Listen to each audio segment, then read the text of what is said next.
Hey yo, it's your boy Slim Dad Electron 4582. Jesus Christ! I really wish I had put the numbers right there. Holy shit!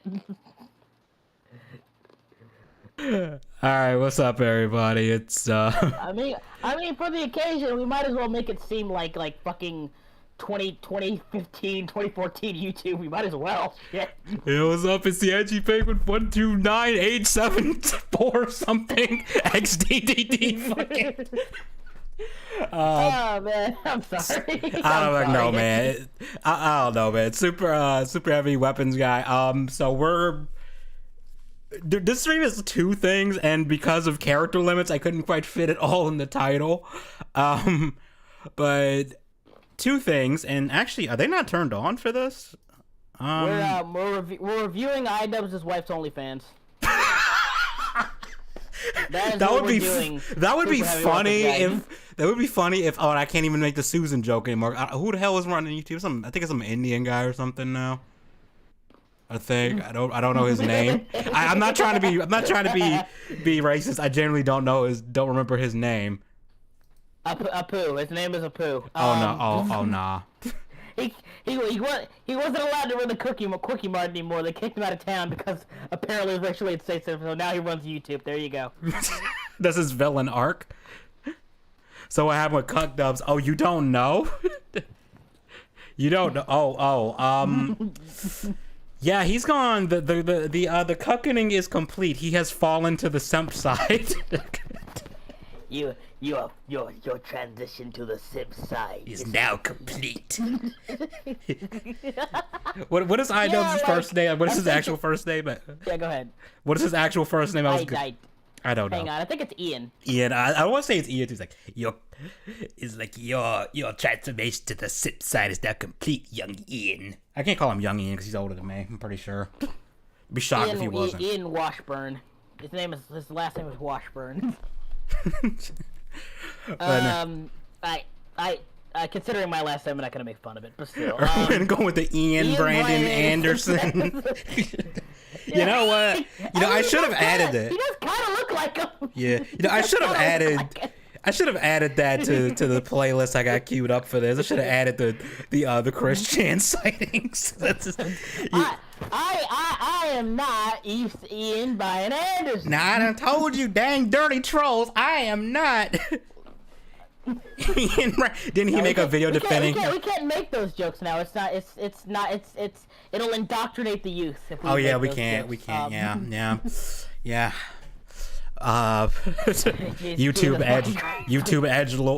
YouTube edgelord Idubbz said so. Didn't he make a video defending his love of cucking? Yeah, he made a video defending that his wife has an OnlyFans. Yes. I mean, I wouldn't define that as cucking, but I wouldn't define that as cucking, but it's just like, dude, for real. The context of this thing, Idubbz made an entire fucking video about e-girls and e-thoughts and OnlyFans culture. Literally joked about it for a while, and then he married a woman who has an OnlyFans, Anissa, who does a lot of risque content. And anytime you make fun of it, he whines like a little bitch. He just whines like a little bitch every single fucking time. So you know what? We're gonna do this as a poll here, because I'm gonna let the chat decide who we start with. Did she? Did she? What the fuck? I didn't know that. Hold up. Hang on. I think that's just internet talk. Honestly, I don't know that for sure. Let me see. All right, we're gonna put this into a poll to decide what we'll react to first.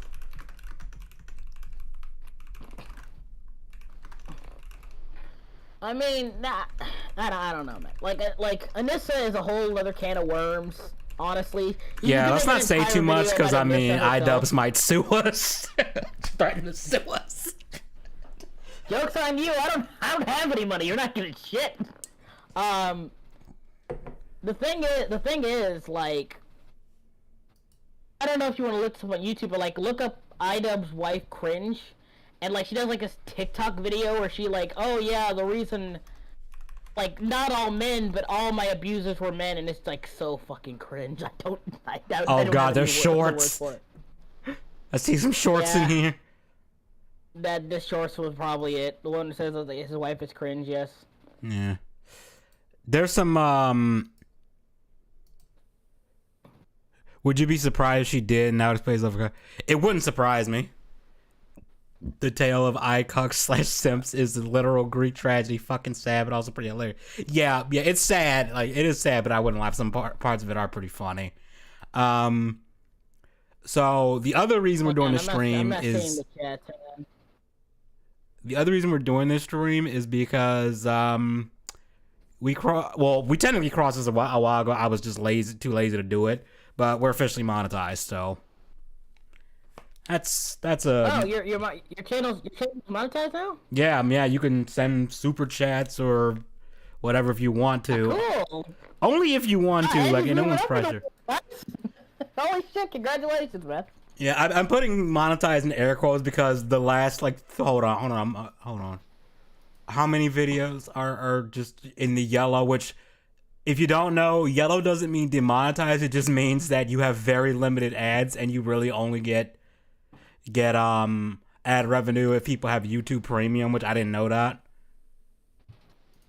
But let me see. The last 3 videos I made are all yellow, and one of them surprised me. The Phoenix Jones one is yellow, and it's like there wasn't even that much swearing. Like, I get the Cyrax one being yellow because dude be dropping the hard R like every 5 seconds. There you go. I be dropping the F word and the N word with the hard R every 5 seconds. I was like, yeah, there's no way in hell this is getting monetized. But the Phoenix Jones one did get yellow, and it's like I didn't even say anything like bad in that. And it's weird. It's weird how it works. And the Daniel Larson one is fine, even though he outright calls someone a bitch nigga like at the end of the video with a hard R. And I'm like, I thought for sure that was gonna get me in trouble. Now, come on, guys. We gotta be better. We gotta be better than this, guys. Come on. Yeah. The one meme lord and now a low life simp. Yeah, pretty much. So it looks like the poll, 5 people voted, so we gotta listen to the people on this one. We are gonna start at the end of the playlist with Idubbz. With Icucks. Yes. Introducing from Steve Jobs. The iCuck. It cucks your wife for you. Could you imagine that app? Who makes an Android that's like it cucks? Yeah. Kill. Yes. He's educating you. You know, all those people on Twitter when they have. We gotta do better, guys. We gotta do better. Yes. We must do better. Yes. I just want to say this one thing. It's kind of ironic that the edgy slurs and over-the-top humor of the old Idubbz is more confident and mature than the quote-unquote older and mature I know. Like, his mentality back then was literally, I don't give a fuck, I'll do what I want, and joke around. It's clearly made to be jokes. Yeah, this one literally can't handle the fact that, yes, people will make jokes about your wife when they find out that she's an ethot. Like, it's just how it is, bro. And I just want to point out something hilarious, because I have that dislike thing. Look at the like to dislike ratio is pretty freaking high. Like, them dislikes are at 73K. To be fair, it's got 123K likes, but damn, that is I think it's safe to say this is a pretty divisive video, and we're gonna see why in a second. Kill Red, I'm sorry guys, I'm sorry for everything. Yeah, that's a pretty good summary of this video. Let's get into it. I forgot how many fucking tattoos he has now. Like, what the hell, man? For a while, I felt like if I changed my content over time, that people would see that as a reflection of who I am and what I value. But I'm starting to realize that is a very weak and passive way to, run my channel. And it's funny because I would kind of describe him as weak and passive now. Looks like those 80s rock stars. He kind of does. He kind of does. No, he looks like I'm gonna be real. He looks like trailer trash. I'm not. It's just not a bully stream, guys. But he kind of has that energy. Idubbz vid's a little low. Oh, okay, let me crank it up. He looks like Uncle Randy who picks up like teenage girls at like roller rinks. Okay, Red. How does he sound now? So I think it's, if I'm gonna have the balls to go to Tana's fan meetup and say slurs at her and then make a video about how it's okay to say slurs, I think I should have the balls to make an apology video and take accountability for the mistakes I've made. Okay, this is not just directed at him. This is that I always find baffling with people. Wait, say that again? I said this is something I always find baffling with people, and that is when they get bent out of shape about something that's clearly a joke. Yeah, it's like people get like I shouted slurs at TanaCon. Like everybody and their mama knew you were joking. Yeah, like the thing is, I haven't seen the TanaCon video. I don't know what he's talking about, but what I'm going to assume is, I could describe it to you. He literally goes up to her and she's like, "That's what I'm doing." You know how people do fan meets, people take pictures with each other. And stuff. When he comes up there with like these goofy glasses on and he like hugs her, and as they go take pictures, instead of saying "say cheese," he goes "say N-word, hard," and she freaks out, and that's literally it. I think he just walks away after that. It's pretty freaking harmless. And the reason why he did it, for context, is because she was using the word a lot, but in like actually being mean and stuff with it, like actually like in a more fucked up way. Okay. And then was acting like other people can't say it because, you know, it's offensive when we have her on tape saying it in an offensive way. So he was kind of like poking fun at that. I would say, like, in that context overall, like, okay, everyone knew you were joking. Everyone knew why you did the joke. So why are you apologizing for it? Yeah, exactly. Like, that just seems silly. Red said in the chat, dude didn't care about all this until Anissa started getting hate. Yeah, that seems to align. No, here's okay. I gotta say this right now so it can proliferate throughout the stream, so we don't have to keep coming back to this issue. The main reason he's doing this, the main reason he's doing all of this shit, is because two things. One, Creator Clash was successful 2 years in a row. He made a decent amount of money from Creator Clash 2 years in a row, 2 times in a row. And secondly, he got so much backlash and bullshit because of how he felt. Who was it? Froggy Fresh? He treated Froggy Fresh like garbage. Froggy Fresh. Yeah. And he stood by it. He stood by it the entire time. He never took it back because Froggy. I don't know if it's Froggy or Foggy. I think it's Froggy. I think he's Froggy Fresh. He trained with Sam Hyde, who, as far as I know, he's like Alex Jones level of he's so insane that it's actually a giant joke. That's the thing. I think Sam Hyde is like the troll who you're not sure if it's a troll or if it's actually like him because he does so many bits and they're so like intricate and like he's dedicated. It's almost like a method actor, but they're a troll. That's the best way I kind of describe it. And the reason why Idubbz hates Sam Hyde is because when I remember Idubbz embarrassed him in a video, because Idubbz was doing those documentary videos that I never watched, and apparently the Sam Hyde when Sam was just fucking with him the whole time, and was like pranking him and stuff. Yeah, again, it's very, like I said, it's very similar to like Alex Jones. I remember there was this one video with Dankula and Alex Jones, and like Alex did not give him any free, like he didn't give him any room to breathe. He kept dominating the stream. Yeah. Until Dankula pointed out like that one time he got caught searching up female porn. Yeah. And I remember that's the one where Alex Jones puts Dankula in the neck hole and it's like, it's Count Dankula. Subscribe to him on YouTube. Yeah. He uses it as outros. It's so funny. So yeah, after that whole incident, Froggy went after and said, "Hey, you know, if I lose, I'll review Anissa's OnlyFans."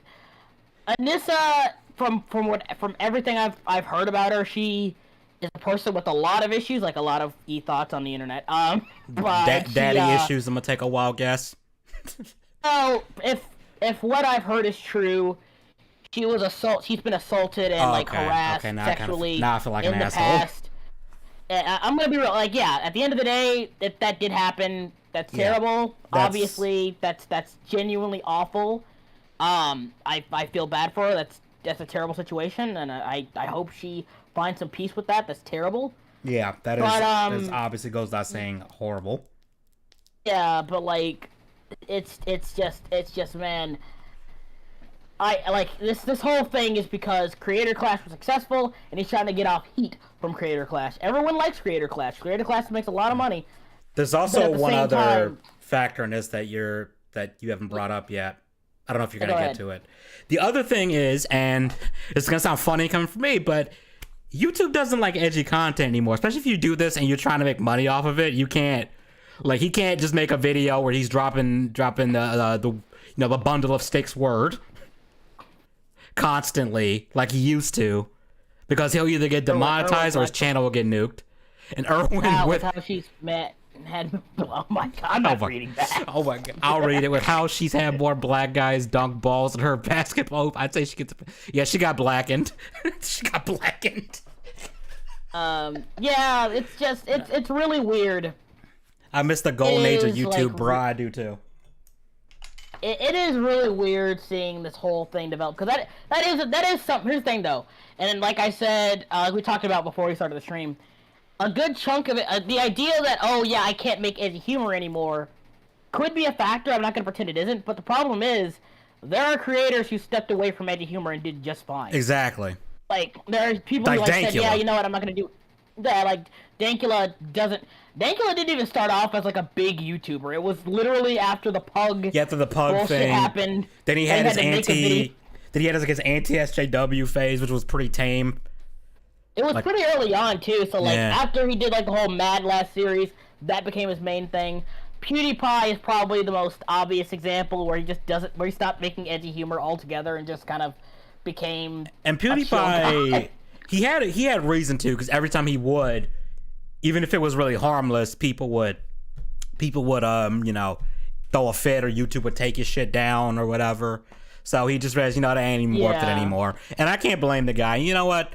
Dude's got millions of dollars. He could quit YouTube right now, and he functionally has, pretty much. Like, he only does videos for fun at this point. Yeah, right, exactly. You can step away from edgy content and making it a big deal. The problem is, and what Idubbz does, and what a lot of people do, this is the thing they do, they try to denounce their old content and act like it's the most heinous shit, when A, everybody knows they're joking, and B, they start shitting on the people that liked that content and making it out like they're terrible people. And then they're shocked that people stop watching them. Weapons guy, it is very, Joji had a successful music career. Yeah, Joji's the good ending. Joji, like I said, I don't do Filthy Frank anymore. It's just not something he does. And Joji also has another reason, because apparently the voice he was doing Filthy Frank was actually fucking up his health. Like his vocal cords and stuff, so they were like, you can't keep doing this. Yeah, so at the end of the day, man, and Red, you're right, you can make a big deal without making edgy content anymore. The problem is with Idubbz is he always goes back to it. That's the part that really, that's the part that annoys me. Like the hypocrisy of thinking like, oh yeah, I knew it was a joke. I made millions off of this. I have a successful career on the internet because of this. I have attention because of this. Because I built basically my entire career off of edgy humor. Now that it's no longer somewhat viable, I have other ways of income, and at the end of the day, I don't need to make edgy content anymore. That gives me free reign to attack people who used to like my old content, or attack people who make content like that back then, like the stuff you did back then, and act like you're somehow better. At the end of the day, man, it's just that's the worst part of this. It's the hypocrisy. Yeah, that's what I'm getting at. Because at the end of the day, he's gonna say it in the video, oh yeah, I had a bad influence on people. My brother in Christ, you were a shit poster. My nigga, you were a shit poster. Chill the fuck out. You're a shit poster and a troll. It ain't like you were. Not that Jordan Peterson's a terrible person, but it ain't like you were Jordan Peterson trying to tell people how to live or something. Like an evil Jordan Peterson or something. But let's get. Hold on, I'm gonna read what he said. The thing with edgy humor is that it's fine on YouTube as long as you're not direct with it, but that doesn't remove it from happening. Which is dumb for the site trying to say, yeah. Obviously, there's ways you can get around it, but it's not the. You kind of get the impression that people are trying to dance around YouTube's bullshit, and it's simpler to not play that game. Just people just. Again, it's mostly just toning down, swearing and stuff, which is still silly, but... I'll be honest, I think subconsciously I've kind of mellowed out over the years with this stuff, mostly just because I just want to do fun shit. Like I said, you should change it from edgy penguin to mildly irritated. Mildly irritated. You know what? I'll make a backup channel that's that in case this one ever gets nuked or something. Just the mildly irritated penguin. Okay. All right, let's get back to this. Let's get on with this garbage. This garbage. To be crystal clear about what I believe, so there's no room. Okay, he has like an '80s like porno mustache, and I can't unsee it. I don't know why. He got the perm too. He got the perm too. Yeah, he do. Holy shit. He's got the mullet and like. Like, what is this fit, bro? What is? Yeah, this? he looks like the trash. Like, this is a no bully stream, but he looks like the trashy dude in the porno. That's there to steal the other guy's girl. He'll fuck the girl on the soiled bed for a sandwich and $20. Yeah. He'll screw her in the kitchen, like just throw her on the kitchen counter, like the exactly. Yeah, that's a go in the pizza. 15% rambunctious. I like that one. 15%. I like that one. Responsible for creating a lot of hurtful and damaging content on this channel. Bruh, you make jokes. You act like you were like a spokesperson for the KKK or something. Chill. I mean, like, again, it's very, like I said, man, it's very much like, it's the same thing they did with PewDiePie. Like, oh yeah, they have these somewhat racist jokes that you laugh at, but then you get down this alt-right rabbit hole and you're watching Ben Shapiro. Like, bro, shut the fuck up. Yeah, you see people post that shit on Twitter and it's like, you were lying through your fucking teeth. Like, that is not how that works. Shut the fuck up. Like, how do I put this? Like, I've seen people say, oh, I used to like his content, but then I grew out of it. So, by your own definition, by your own logic, you realize that this humor wasn't funny. You realize that it was a bad thing that he was doing, even though that's the entirety of the joke. And you grew out of it, and you realize it's a bad thing to do. Almost like it didn't make you racist. Yeah, exactly. Almost like most teenagers are fucking idiots. Yeah. Who will latch on to anything until they mature. Yeah. Jesus fucking Christ. Like, it's not fucking rocket science. He's not. And the thing is, like, Idubbz doesn't push anything. It didn't push anything either. I would argue the only thing from what I've seen that he so much pushed is like the idea of like not censoring. Yeah, that was really it. Like being allowed to say and do whatever. And I mean, that's my motto. As long as you ain't hurting anybody but yourself, I don't really give a goddamn what you do or what you say. Honestly. Yeah. I mean, okay, let me say this. When you can say whatever you want to say, but I also have the right to respond to it. Let's put it that way. Everyone has the right to respond to it however they want. And like I've verbally. Also created a culture of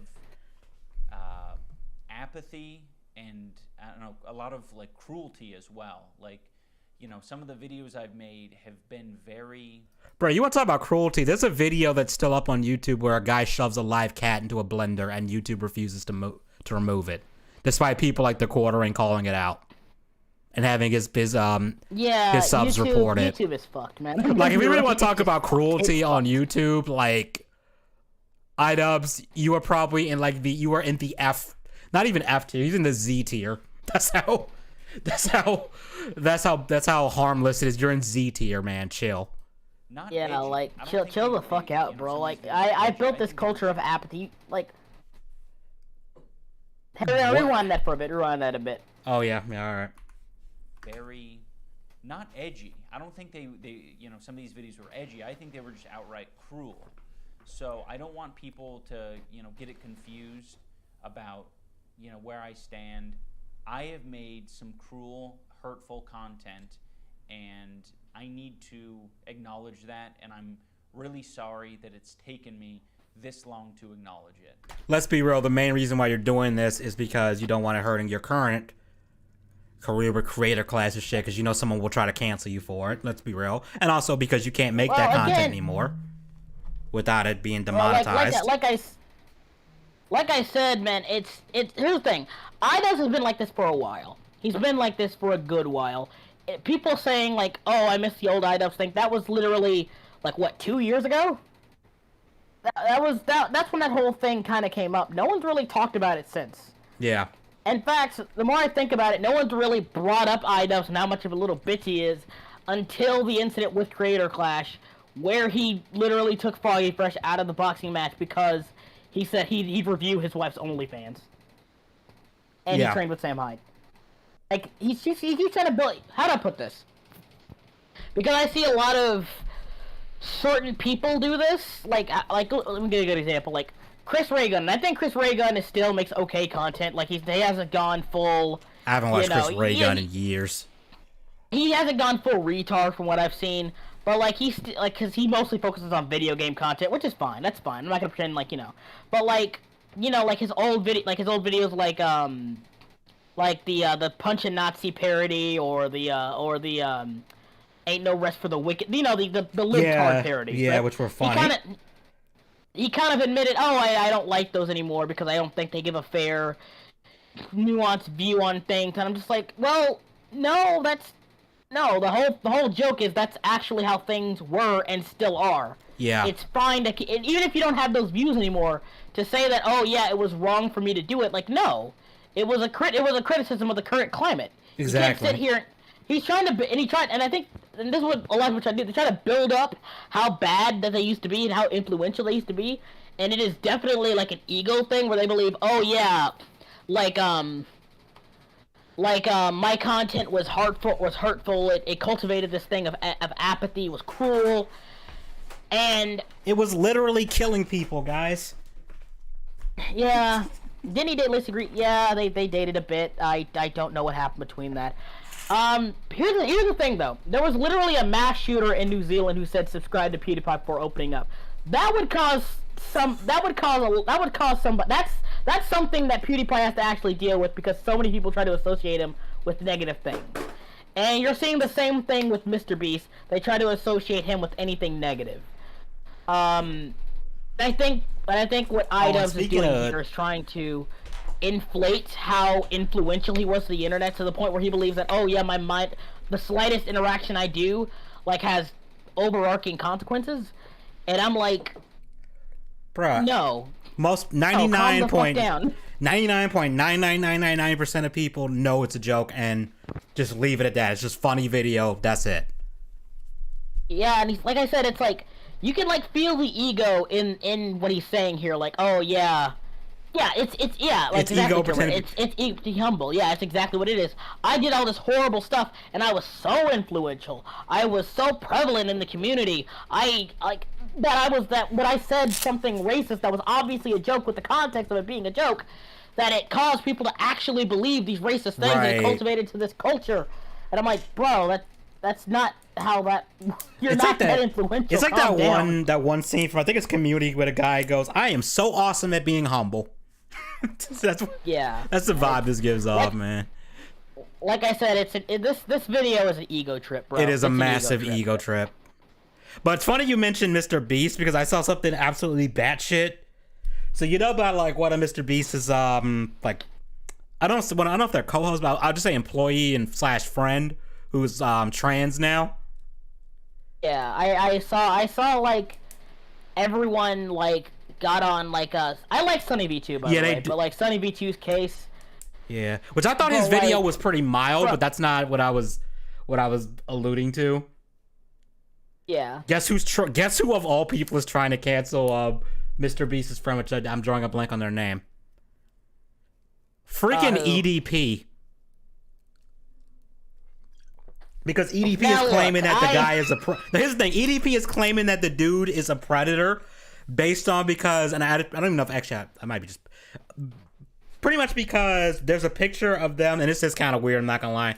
They were kissing their child on the lips, which is fucking weird. I'm not gonna pretend pretend that's normal. But the other thing that he tried to cancel for, which I swear every fucking person who has skeletons in their closet does this shit, tried to cancel him because apparently he had like anime shit in his likes or something. My brother, underage anime kid. It's like, bro, you literally trying to meet up with a girl to like, you really cannot be talking, bro. That's Jim Alexander. It does sound like inferior. Like like look at this man. He looks defeated. He looks like he's just. He looks like he doesn't have any confidence anymore. Idubbz is like the YouTube, like the Will Smith and Jada at home. That's how I feel about them. They're the Will Smith and Jada at home.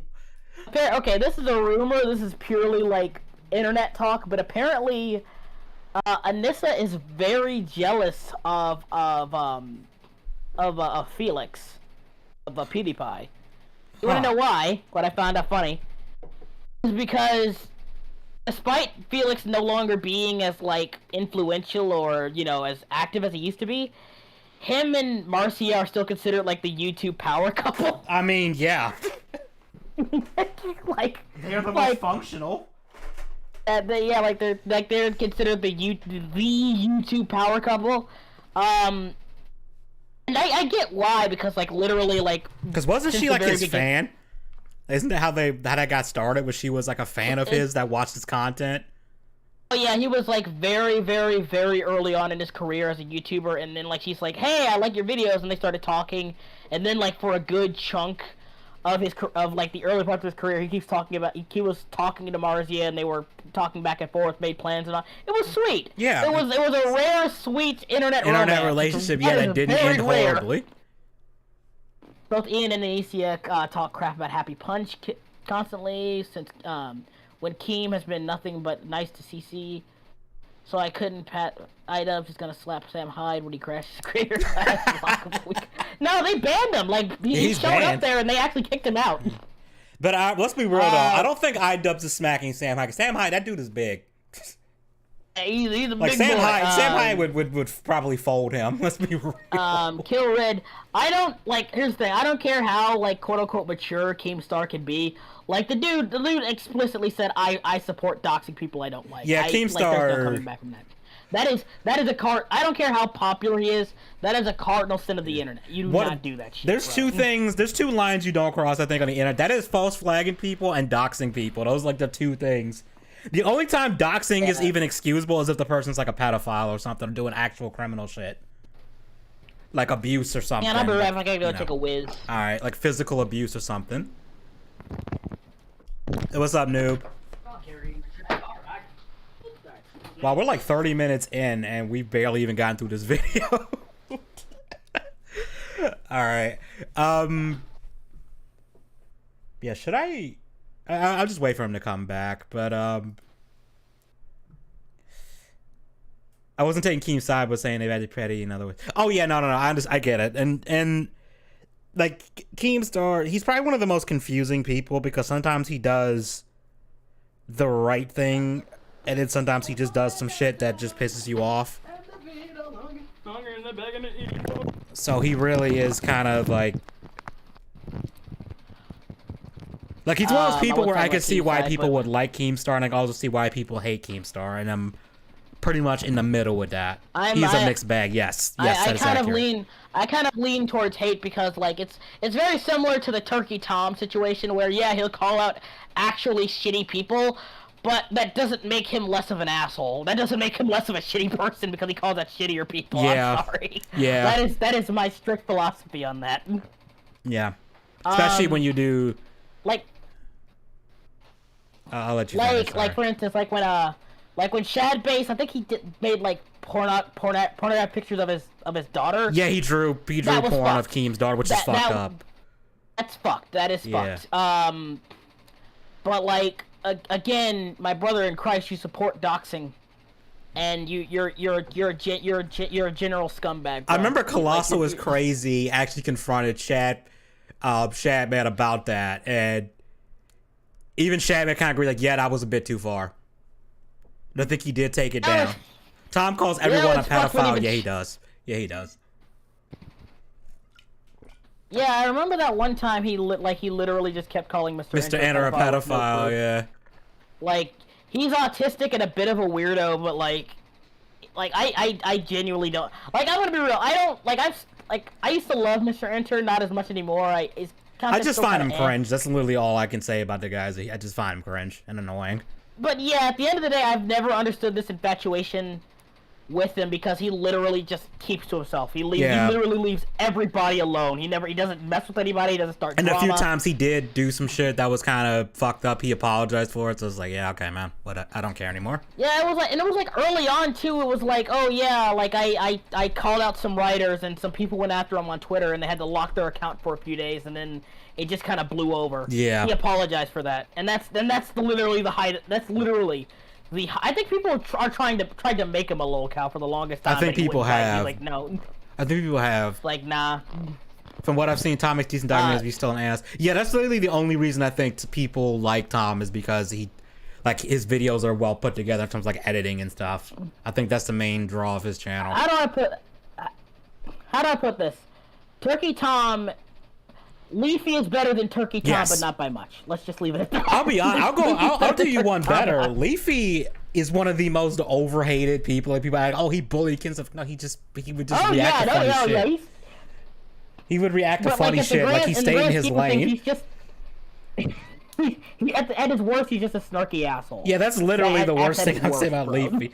Like Leafy never tried to do anything other than that, and it's weird that he gets run off the internet like that. And no, he's back on Rumble though, and I didn't even notice he streams on Rumble. I didn't know about that, but yeah. But all right, we're only a minute. We're a minute and 38 seconds into this video. Weird.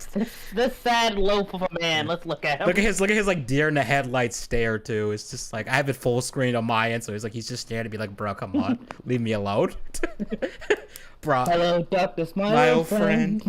It's like, come on, I'm on. Anissa said it's my turn on the Xbox. Come on. Come on, bro. Hey, can I have my Switch back, please? Can I have my Thank Switch you. back, please? Please? Like, no, I'm playing Xenoblade Chronicles 2 and ogling. Pirate's Titties, leave me alone. Go back in the corner and cry. Okay, that's... Taken me this long to know. The content I'm talking about specifically are content cop videos and videos where I was just generally criticizing people for... You mean your best content? ...reasons, and, obviously didn't have any accountability online whatsoever on my end. I was morally grandstanding and acting as if I am any better... You mean like what you're doing right now? Like literally what you're doing right now? Hang on. Talk about this morally grandstanding. It's like, what is this? What has this last 2 minutes been? That doesn't even need a joke. That's just comedy. Yeah, that just writes Like, itself. You have to add a joke here. That's just funny. That just writes itself.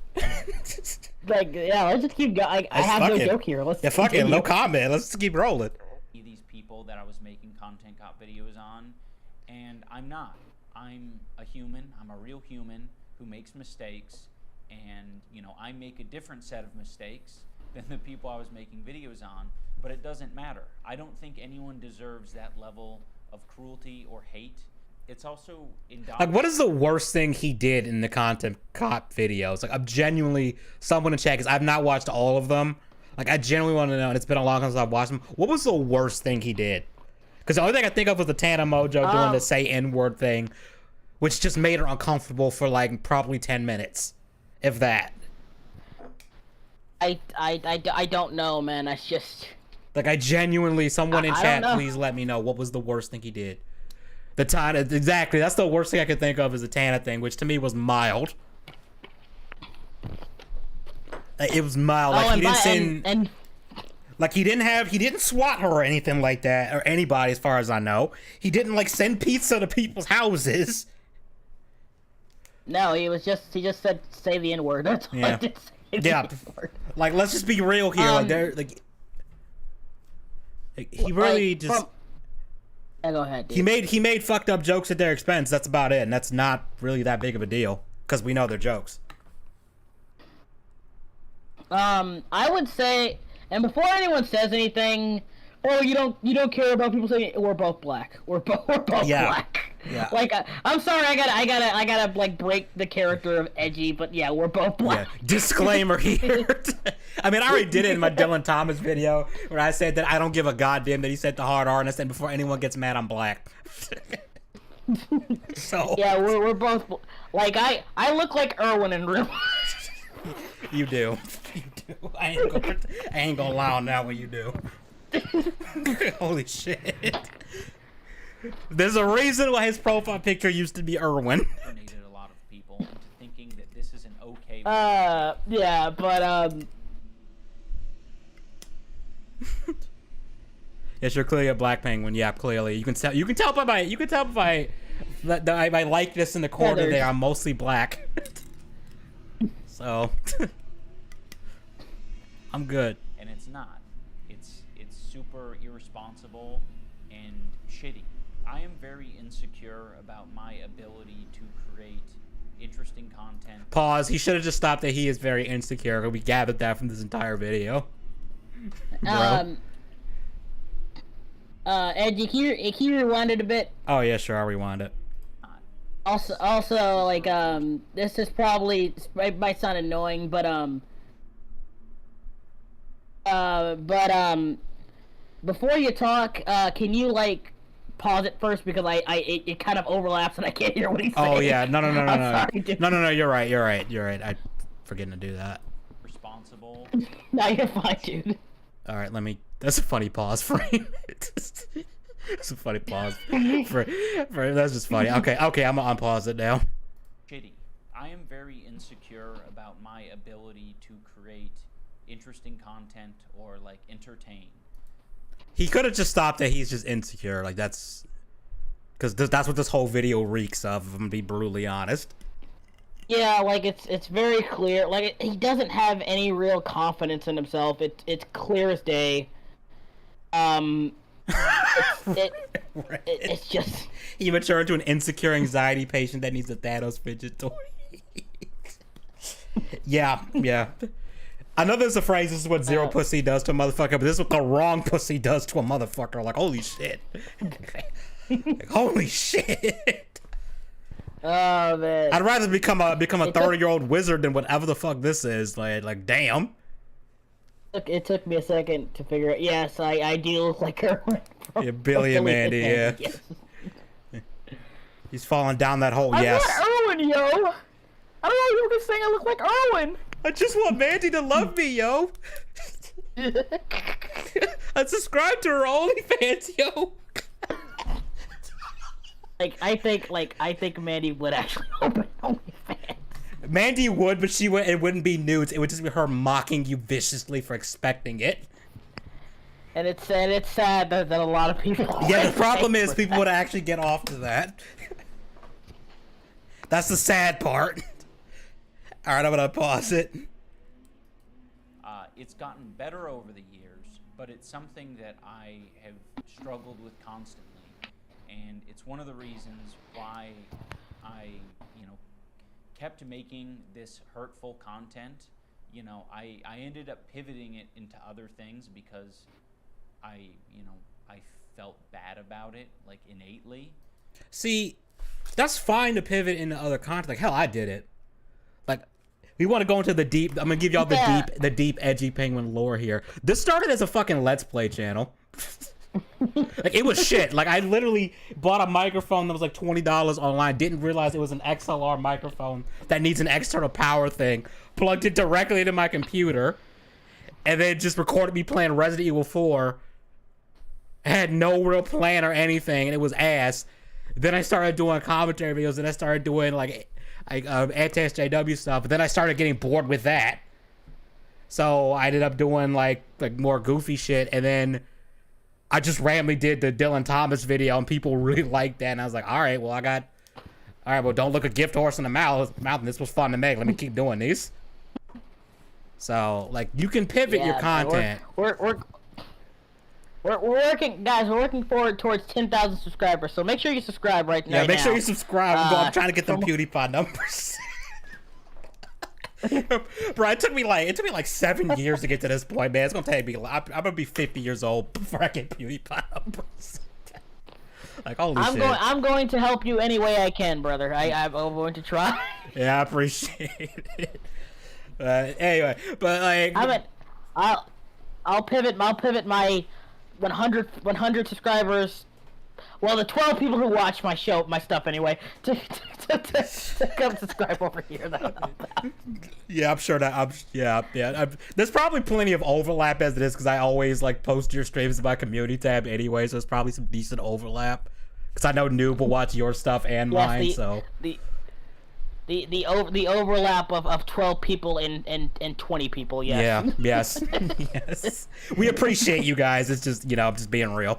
We really do. It's great. It's great having you here. Yeah. No, I was glad. Because otherwise I'd be ranting to myself when Slim and just for really no reason. So, but going back to my point though, like you can pivot content. Like it's just the way you do it, and the way he's doing it is like the worst fucking way possible.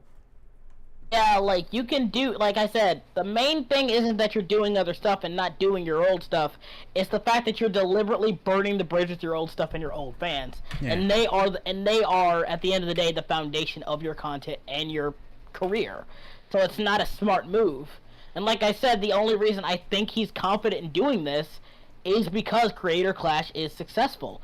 But from what I've seen, from the bullshit with Foggy Fresh and Sam Hyde, if you don't run it more ethically, it's gonna crumble fast, and you're not gonna have anything to back up on. Yeah, and that's what's not smart is you burnt your bridges with everybody else, with your old fans who if you did go back to doing this kind of content, they'd be like, oh shit, old Idubbz is back, right? If you weren't shitting on them or acting like your old content was terrible, morally anyway, not like like technically terrible. And let me put it this way: it makes him seem like a grifter. Actually, it does. Like, oh yeah. Like now that I've successfully gotten money from these people and all this stuff, I don't need you anymore. I can show my contempt for them. Yeah. I don't need you anymore. It's like I show my contempt for them. It's like what Hollywood does now, where it's like, and I hate to talk about it, but we got to bring up Star Wars, where it seems like everybody who works on Star Wars shits on like the fans and stuff. Like there's this general air of not just Star Wars, it's like all pop culture stories. Like we hate our actual fans. Yeah, we hate the audience we're trying to reach. It's very much. Well, no. It's not that they hate the audience they're trying to reach. They're trying to reach, and I'm going to sound like some terminally online person, but they're trying to reach the normies. But while in trying to reach the normies, they're shitting on the hardcore fans that have been there since day one. That's the problem. Yeah, I'm not even gonna say like I said, I'm not like I don't know if I said this before on the stream anyway. I'm not an Idubbz fan. I'm not. I'm not gonna pretend I am. Disclaimer: I wasn't like the hugest fan of him either. Like I would say that I am aware of his presence and I know like his impact online, but at the end of the day, like bro, like all you had to do was just. The thing is, it's fine to keep moving forward, but when you constantly try to go back to the past, and when you do shit like this, like say, oh, I'm sorry for this, I'm sorry for that, I regret making my old videos, I'm going to enlist all my old videos, because if you actually meant it, you would actually, you would delete them. You would delete them, but you wouldn't get revenue from them. That's the thing that sent me over the edge. Okay, so you're saying your content is this horrible indoctrination machine, but you're just gonna leave it up but try to hide it? Because if you don't know, the only way you can stop receiving like income from a video, stop receiving your revenue from it, is simply like to private it or delete it. Either delete it or it gets demonetized. That's it. If it's still on there and it's still unlisted, you can still get revenue from it. Yeah. Like matter of fact, because I have videos that are unlisted that I ported over from my old second channel that I just kind of abandoned. I'm pretty sure if I go back and look at them, I'm pretty sure they're monetized even though they're all unlisted. It's kind of silly how you keep saying, and to be fair, he does say, oh well, I'm taking the money I made from those videos, I'm giving it to charity. That's not no. Like, nah, man, you're still making money off the videos. If they're this horrible, terrible, morally irresputable thing that you denounce completely, you would delete them. In fact, you'd probably delete a vast chunk of your channel. Yeah. If that was the case. So why aren't you? Exactly. Like if we're gonna play this game, I'm not gonna be that guy. Like, but if you didn't constantly bring up how terrible and awful your videos were, you would delete them.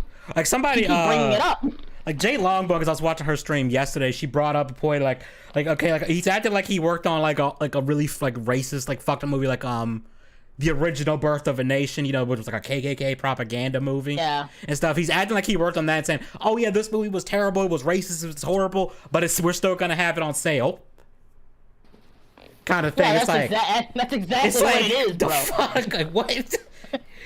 What? Like, and I like even movies like that, I would be like, we should still preserve them. Oh no, don't get me wrong, yeah, but like, you can literally just say, oh yeah, I saved all my old videos. Maybe I'll put them up somewhere else. Maybe I'll do something. He could manually like, demonetize them too. Yeah, like, but no, you just unlisted them. Yeah. You just unlisted them. Yeah, let's be real. This is. I know this term is overused, but it's some fucking virtue signaling. Let's be real. People like Ian are trying to force change within their audience. The best way to act is to let it happen naturally. Exactly. Yeah, like I keep saying, he's been like this for like 2 years. Yeah. He's been like this for at least a good 2 years, at the least. So like a lot of his him hardcore doing this- fans have probably already like left or just don't watch him that much. Yeah, so it's not like people are like, hey, you know, like people, where did this come from? I can't believe it. No, it's been like this for a while, and they didn't really make a big deal about it till after he decided to marry Anissa and Ethos. Yeah. That the things he criticized heavily. He became the now very it's thing the he swore to critical action. destroy. That between that and that, that's the only time he's really been brought up in any serious conversation, to be honest. Yeah. Alright, I'm gonna press play because we're only 3 minutes in. Holy fuck. That I struggle with, and I'm sorry, guys. No, it's not you. It's not you. that is an excuse, but I hope that that is relatable to other creators who maybe struggle with the same thing. I'm not confident in my ability to entertain, and I think if I had to rely on my personality to entertain people, that I wouldn't have any amount of success. Okay, as much bashing as I've kind of done, I can kind of relate to that a bit. Because there's always this part of my brain that's like, can I, like, this is one of the reasons why for the longest time, you watched my channel for a while, I didn't stream for years. Because I was like, I'm not that entertaining when I stream. You know, like part of my brain was like, you're not entertaining when you stream, don't stream, dude, just stick to a script. And that's why I'm here. I'm the clown everyone throws pies at. But no, like it's not. I know you're joking, but it's like I'm just saying. Like I'm not here to be a 100% dick to Idubbz. Like I do kind of relate to that. Like yeah, and I'm sure there's other people out there that relate to that. Where it's like there's that second guessing kind of nature with this shit. But I don't know, man. Just give off like just douche vibes. Like again, this guy seems so insecure. Like, oh yeah, and that's fine. Being insecure is the thing. Being insecure is fine. It's a normal human emotion to feel insecure. I feel insecure, for fuck's sake. Yeah, I mean, I do too. Like, I'm always insecure whenever I make a video. It's like, are people gonna like this? Like I fell in love with a girl over the internet. That's how pathetic I've sunk to. But at the end of the day, the thing that it boils down to is this. It's not so much that you're insecure. That's perfectly fine if being so. It's the fact that you're using being insecure as a catalyst, as a reason as to why is the reason being insecure isn't an excuse. I'm gonna be the guy that says it. Being insecure isn't necessarily an excuse. No. It's something you can overcome. It's something you can actually work at. And at the end of the day, claiming that, oh yeah, I'm insecure whether or not I can make content without being, you know, that kind of character. It's fine to have that insecurity, but to say like, oh yeah, that's a gigantic reason as to why I'm leaving it. It's clearly not, dude. Like you've explicitly said you just think the old content is shit. Yeah. It's not so I'm insecure about it, I can't do anything else. You literally just said, oh, I don't believe in the content I used to do. And it doesn't correlate. The thing with piggybacking off what you said with the insecurity thing. The thing about insecurity is the problem is when you act on it. That's when it becomes an issue. Like you can have it, but when you start acting on it, that's when it becomes a problem. And sometimes you might not even be aware of it either, which is also fair. But that's when it becomes a problem, because I think even like the most like put together person feels insecure about something. You know what I mean? Let's continue the video. We've been on this for like it's almost been an hour. Holy shit! Oh, it has. Yeah, you're right. It has been almost an hour. Really hard to come to terms with. I was being very bigoted in a lot of my videos, and I justified it because I didn't think it was too serious, and I thought that people were going to see that I had good intentions, but that's so silly, Casual racism is still racism. Casual. Oh, people just thought it was funny. Yeah, people just thought it was funny. Like, it's not that deep, fam. It's not that deep, bro. I'm sorry. That's literal. Like, get your head out of your ass. It's not that deep. Yeah, bro. People just thought it was funny. I think racist jokes are funny. Yeah, I do. I think they're hilarious. I laugh at some of the most fucked up shit. Like, I ain't gonna lie. I laugh at some of the most fucked up shit. So humor is subjective. It's casual racism Friday. Yes. Yes, Erwin. Yes, thank you. Yeah, like, bro, just lighten up. Humor's subjective. Calm down. Yeah, dude. Like, and the thing, and again, this goes back to my point that, and this is something that I noticed a lot of people on the internet would do, especially when they try to cancel people. Is like they know the person is joking, but they'll treat it like they're not joking, even when it's painfully clear that they're joking. And it's like are we just gonna ignore context now? Unless it's like Sam Hyde or Alex Jones, where the joke is you can't tell how serious they are. Me and the boys being casually racist. Yep, exactly. That is unironically my Discord server. Yeah, no, you're right. That is unironically me on Discord. I'm just like, I'll just say some casually fucked up shit. Note to self: don't be gay or Hispanic in my Discord. Yeah. Because I have two of those in there. Yeah. I'm joking. I joke. It's weird. It's weird that we have two of them in the. It's funny that we have two of them in your server. All right, but let me apologize. And they're the most bigoted ones. They are. That's the funny part. Like the shit. I'm not gonna say his name. But the shit he be saying though about people in the same campus. I'm like, damn, dude. If I said this, I would be there'd be an edgy is over party hashtag. Like, holy shit. I mean, if someone actually does do that, like, bro, his name is literally the edge. Yeah, I know. Like, I'm just gonna be like, what did you expect? I'll be like, "Low, okay." All right, all right. No, for real, we gotta speed through this shit. A lot of things that I look back at and I cringe now, and I'm like, that is an awful thing to say. It doesn't matter what my intentions are. Like, if I'm hurting people, I'm hurting people, and who the fuck knows what my intentions are? Like, sarcasm and like jokiness and jokey tone only goes so far, especially over the internet. Even in real life, that's okay. Idubbz, can you show me on the? Okay, people who watch Idubbz, can you show me on the doll where his edgy jokes hurt you? Pretend there's a doll on screen, and can you show me on the doll where the edgy jokes hurt you? Again, I think this is a play to, like, again, the quote-unquote new audience, like, oh yeah, I had no idea I mean, I'm not gonna show receipts, but I had no idea my jokes were hurting people, and just he's basically saying, yeah, even though I have context of it being a joke, it still doesn't justify it. Like, dude, it's a literal joke. It's a literal joke. Like, bro, what? Red, I'm so sorry. So sorry Idubbz hurt you in that spot. I'm sorry. You have my deepest sympathies. Okay. It will get better. The place he's hurting is his balls. Wasn't there a rumor that he got a vasectomy or something? Like, I'm pretty sure it was debunked. I would believe it. I think it was debunked, but like I remember that was going around. It's a rumor. It was on Reddit. It's a fucking Reddit rumor, bro. It's okay. He said it was sorry. Yeah. Dude, it's just fucking jokes, man. But still, if he came out and said, yeah, and this is having a baby, shockingly, I wouldn't be surprised. Yeah. I wouldn't be surprised if that was a chocolate ass baby. I'm sorry. I'm sorry. No. You're fine.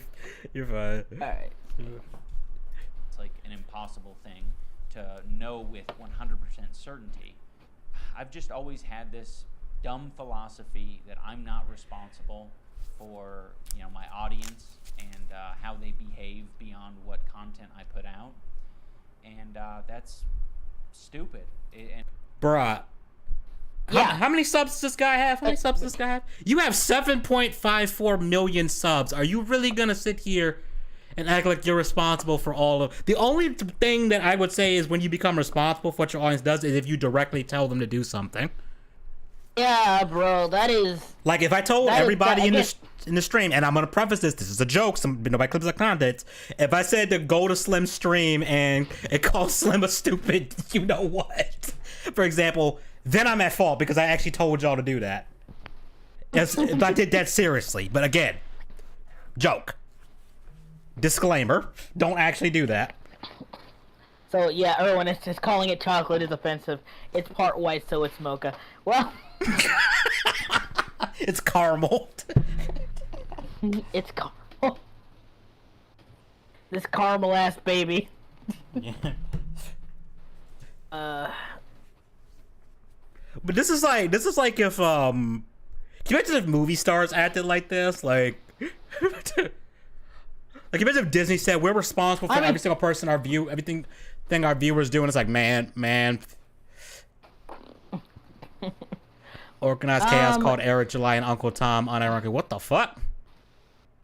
Oh, that's not surprising, because that's not surprising because Young Ripper begins some of the most racist haters that claim they're anti-racist. You think they already don't? Okay, fair enough. The thing is, like, again, he's doing this thing where it's really just an ego trip. Like, oh yeah, I have this influence over this many people. Like, sit down. Like, I'm gonna be real. Stop talking. Sit down. I could tell every single one of y'all to please drink some water right now, and it's like, would any of you actually do it? Like, let's be real. If you didn't already want to. Like saying, like, you know, you're not directly responsible for every single person. Every single viewer you have, bro. You don't have that influence, man. You're not, even if you are an influence, bro, they're still an individual person to making their own choices and decisions. You play, unless you're telling them to do specific stuff, you don't play any role in that. Yeah. You were a shit poster. You were a troll. That's all you were, bro. Calm the fuck down. I feel like, do we really need to keep going with this video? Because I feel like you just kind of summed it up, but I don't really think this... Skip forward a bit and see if there's anything interesting. Alright, I'm gonna skip to like midway through the video and see what he says. I also want to give some clarity to the post-fight speech that I gave. I mean, it wasn't a speech. It was a phrase. I was like, you know, I know I'm not everyone's cup of tea, but I really do appreciate the support, and you know, thank you for coming. That was addressing the people over the years that I neglected and I left behind. You know, the people whose feelings I, you know, didn't take into consideration. Those are the people who I was addressing as, I know I'm not everyone's cup of tea. Anyone who thinks that I should be shouting the N-word from the rooftops. You want me to pause it? All right. Okay, so again, this is psychiatrist. This is big brain slim psychiatrist thinking. Again, first of all, he said like, oh yeah, I gave a speech at the end of the boxing match. The boxing match he lost, by the way. I was about to say, did he even win that fight? No, he lost, and I apparently got his ass beaten. Anyway, anyway, like it's just like, oh yeah, he's like, this speech that I gave, it wasn't a speech. He said like a sentence, bro. Calm down, bro. And then after he built that up as all like a speech that I gave, he said, "Oh, and I'm not everybody's cup of tea." He's talking about all the people that I neglected, everyone's feelings that I might have hurt. Like, shut the fuck up. Just shut up. I don't know what else to say about this. Like, yeah, it's just him feeling sorry. That's exactly what it is. That's exactly what it is, man. That's exactly what it is. He's just feeling sorry for himself. Like he's literally just saying, "Oh yeah, I know. Like guys, I'm genuinely sorry about it." And like, oh yeah, like I said, he tried to build it up as like, oh, some grand speech that he gave at the end of it to address it. Like, no, dude, you said like a sentence. Yeah, bro, chill. And it sounded like you were on the brink of tears too. He was crying. I think he was actually crying in that too. And it's like he got his ass beat. He started crying after the boxing match. He was coping. I know I'm not everybody's cup of tea, but I appreciate it. Man, I feel like we just need the like meme just on the screen permanently because I just summed this whole thing. I'm sorry. I'm sorry. I think I'm gonna fast forward a bit because Oh wait, this is the part where he apologized. I think this is the part where he apologized for saying the N-word. A lot of people, extremely bad vibes. I'm going to say the N-word. Important for me to experience was I went on a boxing podcast. I was basically like trying to walk back my Tana content cop. I was still very like insecure and uncomfortable with the fact that I made that video. And were you insecure and uncomfortable about it this whole time when you continue to make more and more videos in that style? Don't bullshit me. Don't bullshit me, man. You weren't insecure when you were making money off of it. Don't bullshit. But I was still I'll bang you, noob. I'll bang you. I have more power than you. You seen the CJ the Champ video? He calls Black Goku Black, and it's like he keeps done. He's gonna say Ningen, which literally just means person or mortal in Japanese, which is funny. He's basically just calling you human. I stand by the funniest. The funniest one is literally the cop, like the soldier trying to shoot Goku, and Vegeta's like, "Hang on, stop! He's not black." Hold your fire! This man isn't black. It's like, what did they mean by this Funimation? What did you mean by this? See, that's the kind of fucked up humor I like. Okay, that had me laughing. Seriously, he only started to care when him and his wife became the target. He can't take the heat. No, he can't. He can't. He really freaking can't. And I'm sorry we have to like skip. We also got to cover like the Boogie. Yeah. The Boogie wings fight, but like I'm sorry we got to skip part. But it's essentially It's essential. I've seen the video already. Yeah, I've seen like 80% of this. It's a long dragged out. Oh my god, I'm so sorry for the things I've done. Please forgive me. I'm so sorry. Like, bro, it's just that's all it is. I repent. That's what this is. Like, Pipmaster Broda had a good tweet, some of this stuff. Like, remember when people used to be ultra skeptical of, like, born-again Christians and stuff? This is, like, the modern equivalent of that. Made a YouTube video about it. Yeah. I just saw the tweet where he had it, like, written out, and I was like, yeah, that's pretty damn accurate. I didn't even think of it like that, but damn, you're right. It's not worth watching the whole thing, to be honest with this. Yeah, I think we're done. It's him repeating the same thing over and over. I kind of want to find a part where he apologizes to black people. Go to the most replayed part. Where's the most replayed part at? Is it going to tell me on here? Or do I have to take out a full screen to see? Where's the most Sometimes it doesn't load it, and I don't know why. You'll see me struggle in this clip. Where is the most replayed part of this? Say that it was wrong. Interested in how I varied for a reason. The internet. And it's me calling my fans antisocial and basement. Oh, no, that doesn't. Do what they want to do. Wait, hang on, go back. That's a good one I want to talk about too. That's it. I think I went too far back. Where he's like talking about his old fans or whatever. If you guys are at all interested in how I've arrived here, that video gives, a good bit of context and talks about some of my life a little bit. There is a clip from this interview that's been floating around the internet, and it's me calling my fans antisocial and basement dwellers, and I was like, I didn't like, interacting with my fans. I just want to be clear, like, that was my realization. I think a lot of people are like, of course that happened, is because you were creating that culture and you were attracting those people. And it's like, yes, I know. I know now. I didn't know before. Am I the one who finds it just beyond fucking stupid to insult your fans? Like, even if inwardly you dislike those people, like outright saying that is like the dumbest shit you could do.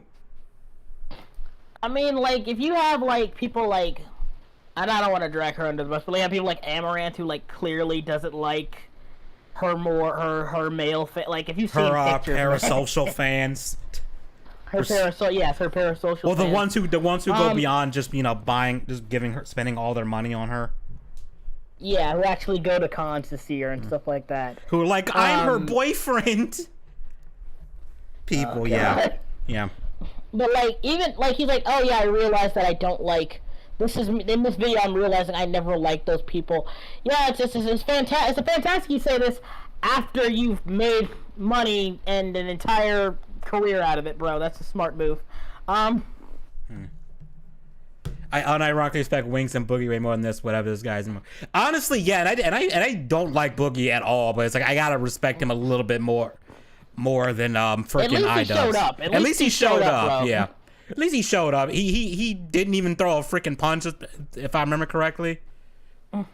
I just should be the third host in the Lolcow podcast. Is this what we're calling now? Is this what we're calling this now? I don't fucking know, because I mean the streams I called them. I never put this in the title, but I called it the chill chamber. But you know what? That you know. Kill I think Kill Red just gave us our new podcast name. I don't know. Hang on, I gotta let my brother. I think my brother's at the door. Give me a second. All right. Oh no, Keem's starting one, but oh, that's right. I forgot about that. Yeah, they are doing that. I know Wing said he wanted to do like a PKA reunion thing, which I actually think would be pretty cool at this point, just because I'm curious how that would play out. Because PKA, like they've shat on Wings for years, and to be fair, like a lot of it is deservedly so. Because I mean, Wings has done some shit. You know, let's be real. Wings has done some shit. He's far from the worst person on YouTube, though. Like, I'm gonna make that clear. Like, Wings at worst is he just says dumb shit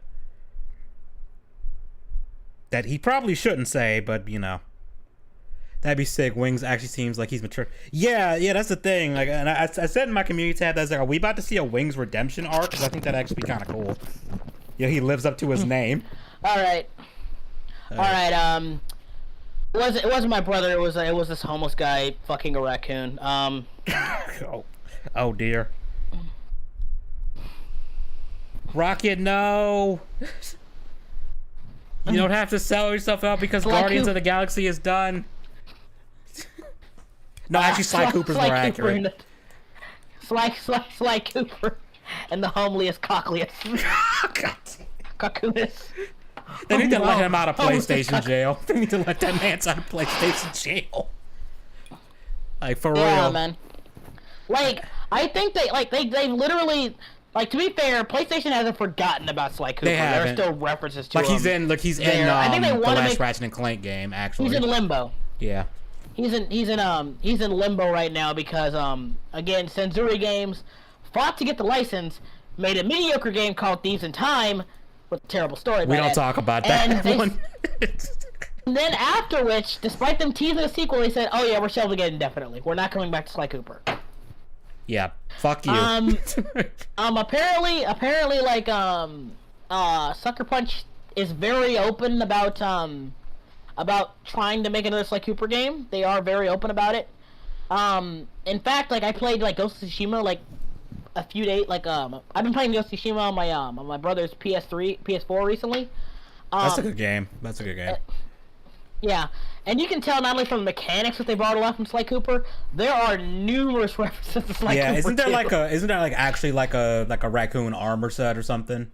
Yeah, there's literally, I remember getting, like, I got the headband for it. I was like, what is this? Like, oh, it's a headband. Like, oh, what is this? Wait a minute. It's just like a blue headband with, like, cane symbol. Oh, it's a Sly Cooper headband. Yeah, okay, it's like, wait a minute. Like, I like a lot. I don't know if you ever played Infamous Second Son. I know we're getting off on a tangent, but fuck it. He has a headband in the game too. Yeah. Not only that, his ringtone, even though it's a fucking Thieves in Time theme song, but his ringtone on his phone is that. And also, there's like the stock exchange thing. If you go to it, sometimes it says Sly Cooper was arrested, and like the text on like the bill thing, which is fucking hilarious. And it's like Sucker Punch. You can tell they really haven't forgotten about this, and they want to do something with it. There's actually a mural in Ghost of Tsushima that's just Sly, Bentley, and Murray. Oh, I have to go back. I gotta go back and play it. I don't think I ever found that. Yeah, like hang on. I think I'm gonna link to you the YouTube video. Is that okay? Oh yeah, that's fine. All right, but let me Realization upon, see if he gets to the part that I wanted to. More and more fans that I was like, oh shit, you guys are struggling. It was easy for me to identify them struggling when they were outside of my body, but the antisocial basement-dwelling incel that was inside here, I couldn't acknowledge that. I couldn't recognize that. So I needed the mirror to be held up to me. In closing, I want to say that I have always thought that I was an empathetic person because I thought, well, okay, I'm gonna fast in forward. these past couple of years, have I gained the ability?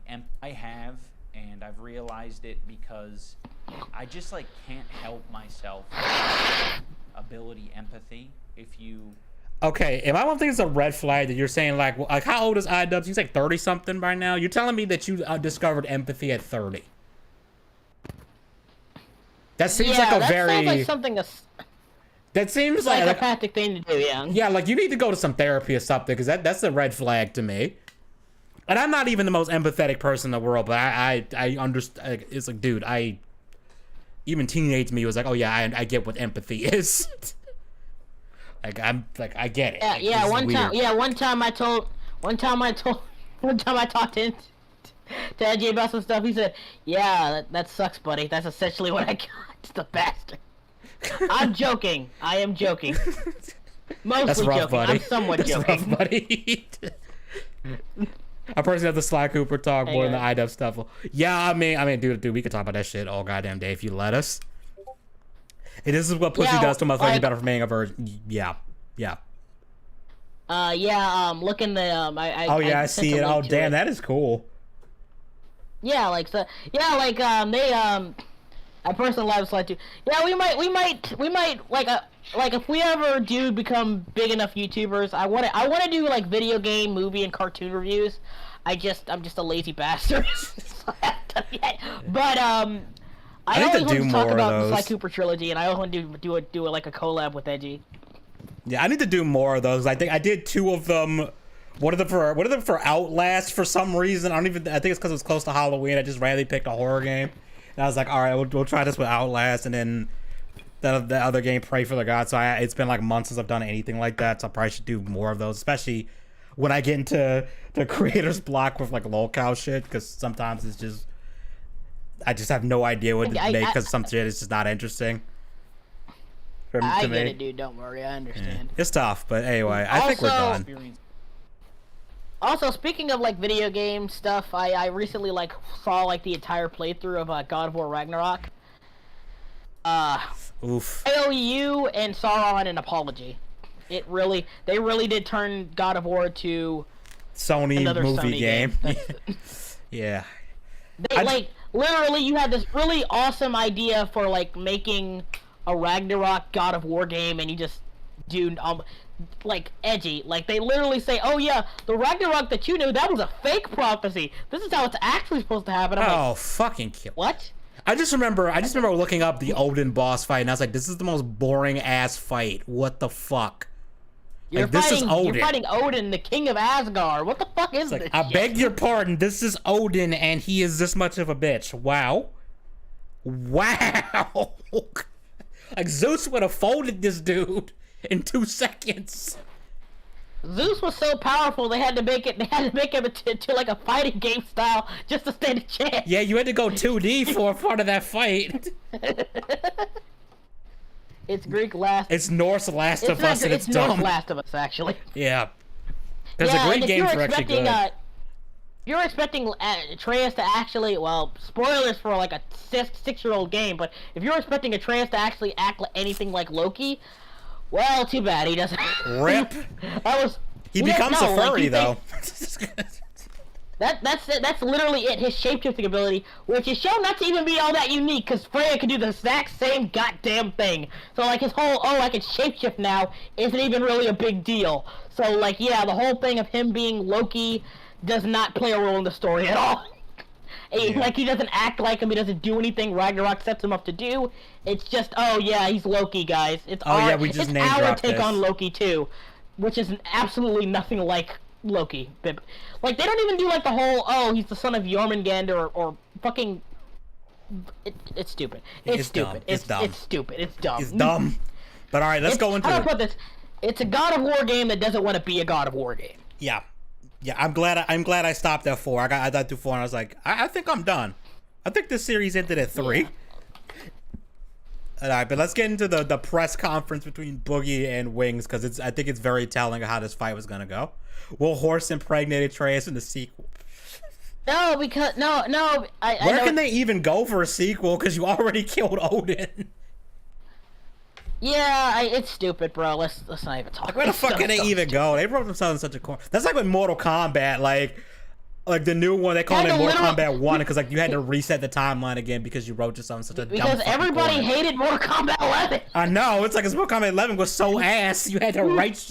People keep saying, "Oh yeah, Mortal Kombat 1." It's like you do realize the same writers are still doing it, right? Yeah.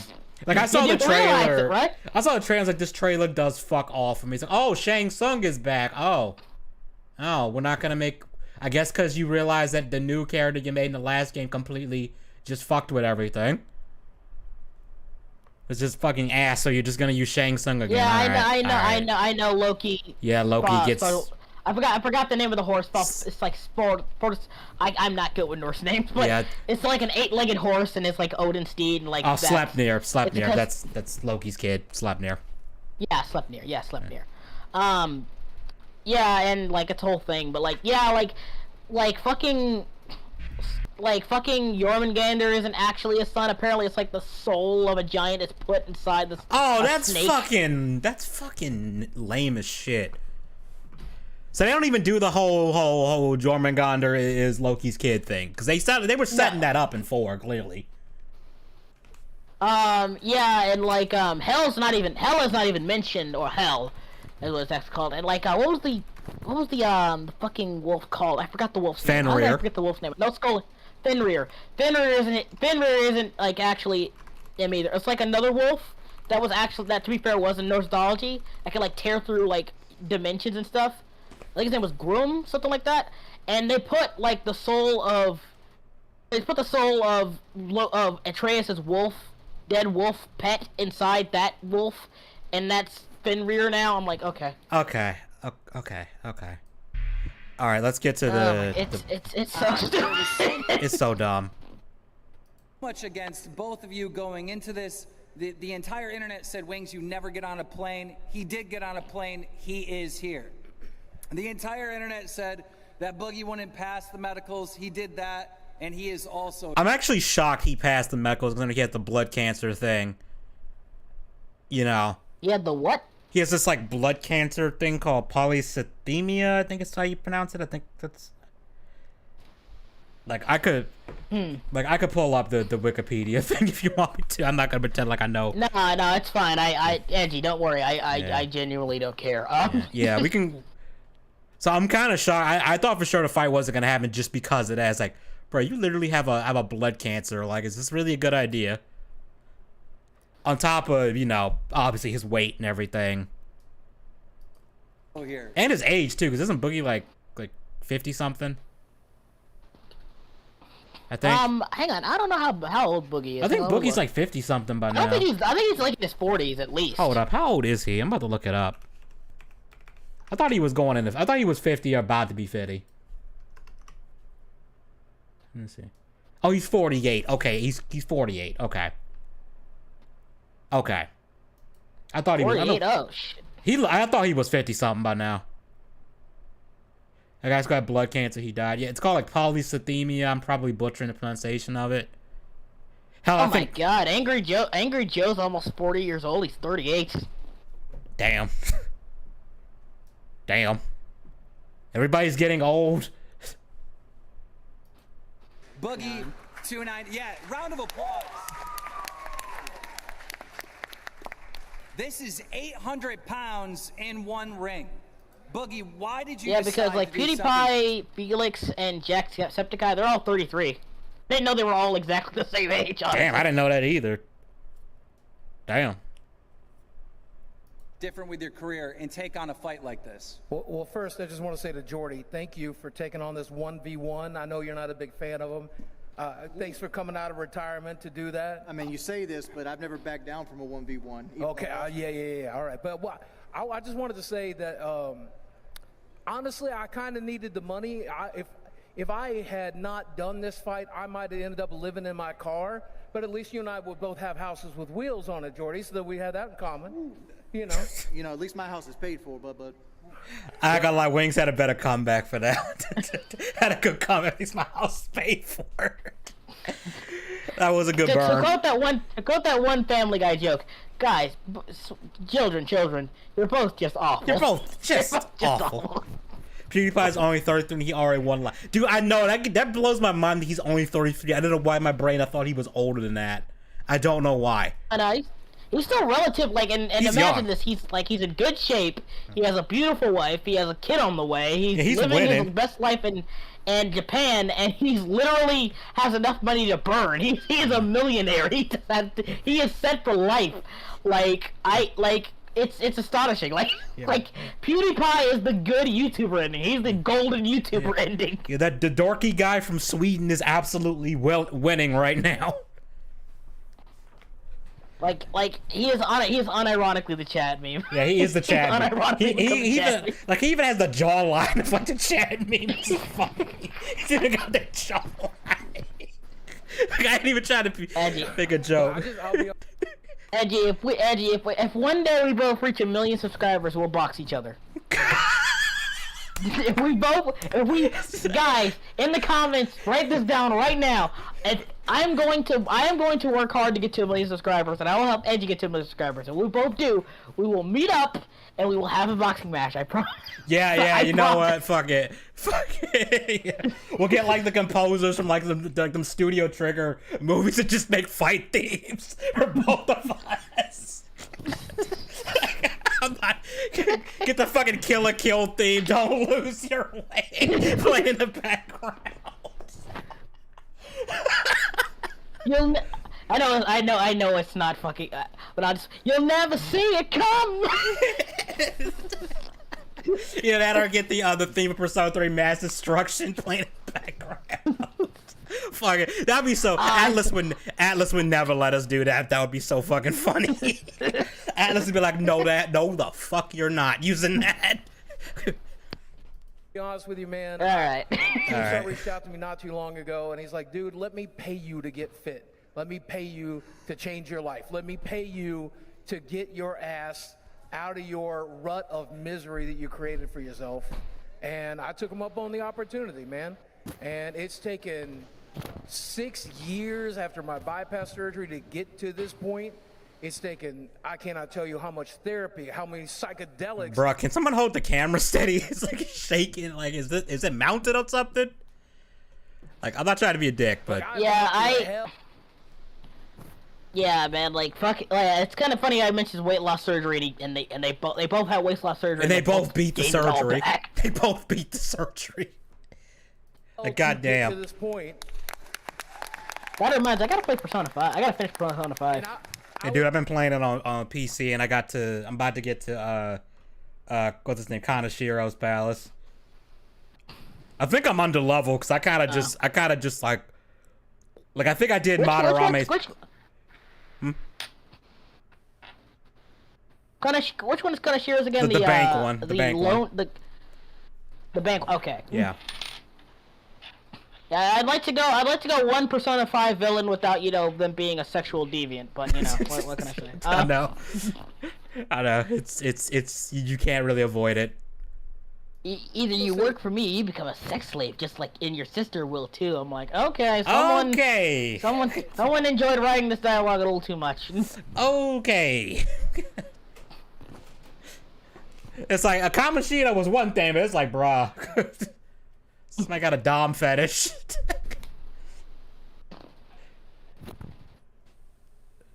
Alright, here's the thing that Joey's really got to deal with, okay?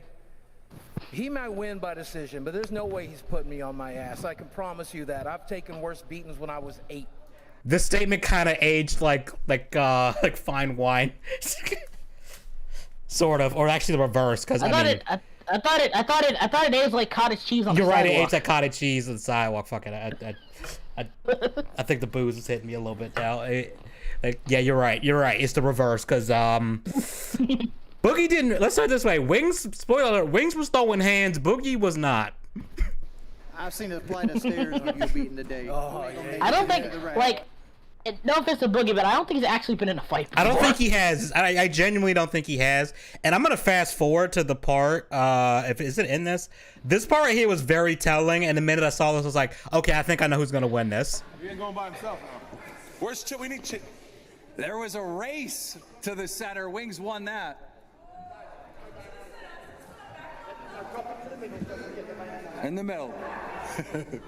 Guys, pull your chairs in, let him into the middle for me. Oh, this is tense. Here we go. Did you drink it? Did you drink it? Did you drink my Mountain Dew? Did you drink it? Did you?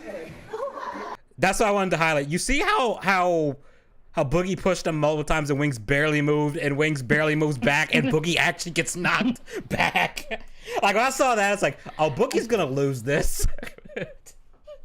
I was like, yeah, he's Wings really is about to doing. win He's really doing the one gimmick from a long time ago. Yeah, did you drink my Mountain Dew? Did you? To be fair, that was a funny thing. That was funny. I ain't gonna take. I don't even gonna take that away from Boogie. That shit was funny. But I was part of me was kind of hoping Wings would go, look here, look, listen, in response. I was like, man, if he doesn't look here, look, listen, I'm gonna die laughing. But I don't think he does. You're a big man. Like he's laughing, giggling, having a good time. Like Wings is dead fucking serious. Like you notice that he had to actually use his hands to even remotely move Wings back. Like, that was telling. Wings just used his stomach to do. I'm not even trying to make a joke about him being fat. Wings just leaned on him and pushed him back. Yeah, he's drinking prime cringe. Cringe. Cringe. Cringe. Hold on, make it my screenshot. Let's go and get in the cringe comp. Not big. Cringe. Do not. You got enough of that,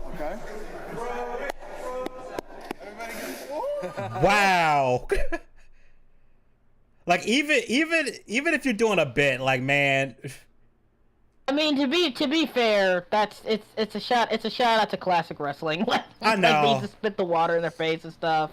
I don't see. Part of my brain would be ready to punch you if you did that to me. Like my brain, part of me be like, punch him in the fucking face right now.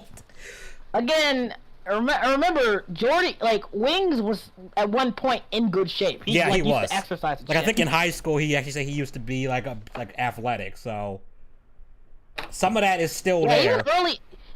Even before like the whole this situation, like he was like early on. He was actually in good shape. He was in decent shape. He wasn't bad. But yeah, all the hot pockets added up. Wendy's chili. Big bowl of chili. Like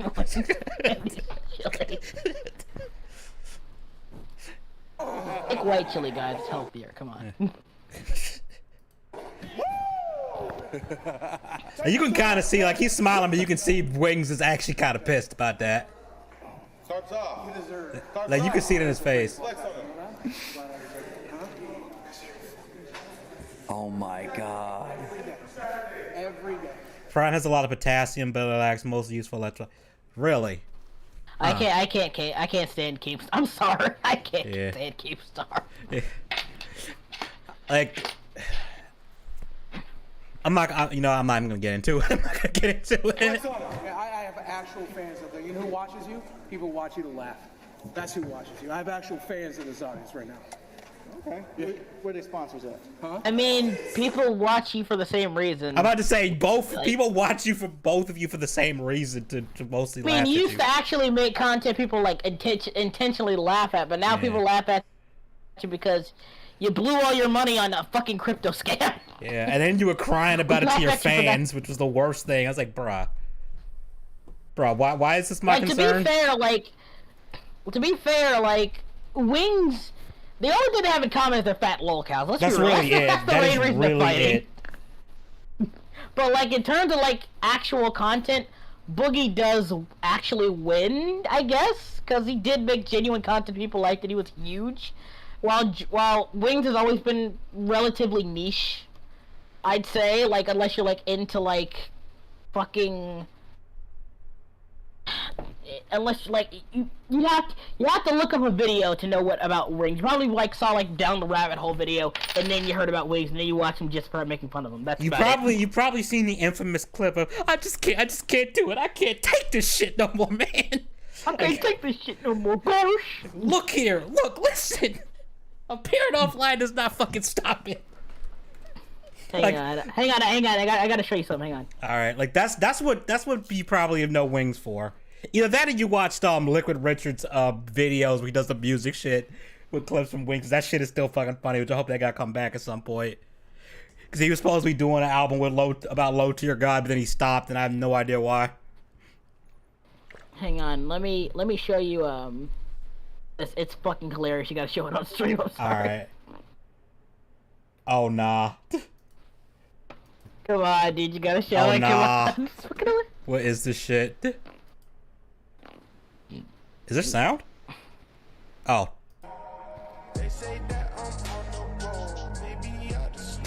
I bet I get a copyright claim for this music. You know, I'm gonna mute the music though. I'm gonna mute the music so I don't get like a claim or something. God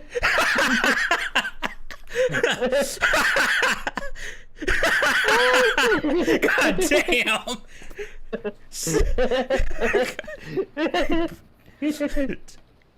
God damn! Persecution conflict. Street cred. Winner extreme death. I gotta rewind. Oh, that was good. Strength. They treat it like an anime. They treat it like an anime fight. It's fantastic. Strength. Charisma. Agility. Luck. Marriage of success. That was cold. Marriage of success. That was pretty cold.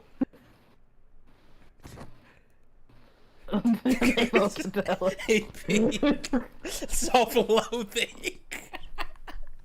Persecution complex. That part was good. The persecution complex was perfect. Oh man. Street cred. That was good. Extreme depth. Like, all I'm saying is Boogie could probably beat Luffy. That's all I'm gonna say. God damn. Alright, I think that's enough from this part. Let's get to the actual fight. I'm gonna fast forward because they play some songs at the beginning. Take Oh, hang on. it in your heart now, lover. Now, ladies and gentlemen, his opponent making his way to the ring. Wings of Redemption. Alright, we gotta fast forward the song part. The funny part, you know the funny part about this? What? That actually sounds like an actual wrestler name. Wings of Redemption? Yeah. It kind of that. It sounds like a wrestling move where he like just climbs up on the top Wings of rope. Redemption! It sounds like a wrestling move when they get up on the top rope and just slam with like their arms out like wings, like clothesline you or something.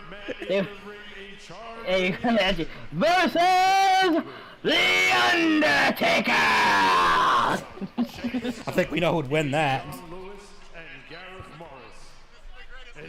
I would love to see Wings fight The Undertaker. That would be it would be kind of hilarious, but I'd also feel kind of bad because you know how that's going to end.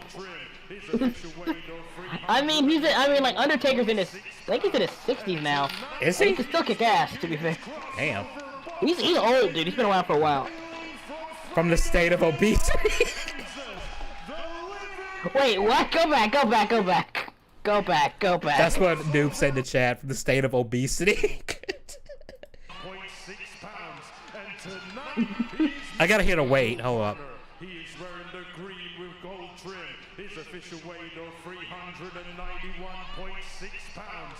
And tonight, he's making his crossover boxing debut.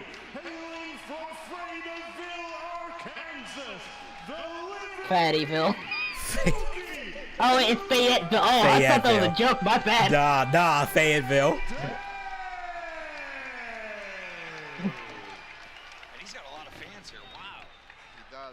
And his opponent across the ring, fighting out of the red corner.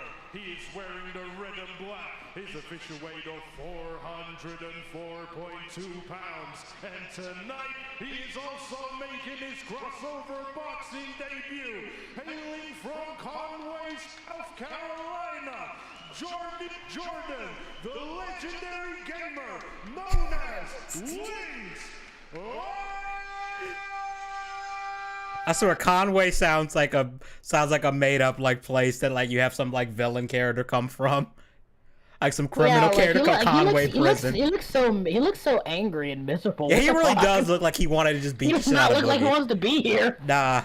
I'm pretty sure Keem paid him a lot though. I'm pretty sure he did. I'd be shocked if he didn't get Wait, Wait, isn't he and Keemstar friends? Or they used to be? Or is that another person? So, he and Keem used to actually fucking hate each other. I don't know how they feel about each other now. But I know there are points where Wings hated Keem. Who's the one guy who was like Keemstar's friend who became like a... That was only Use Me Blade. That's only Use Me Blade I'm thinking of. Yeah, the guy with the diabetes. The old Rotfoot. Yeah, Rotfoot. He got scarlet around his foot. Yeah. He got a foot job from a lady. Oh no! Oh no! We learned that Melania likes feet. Here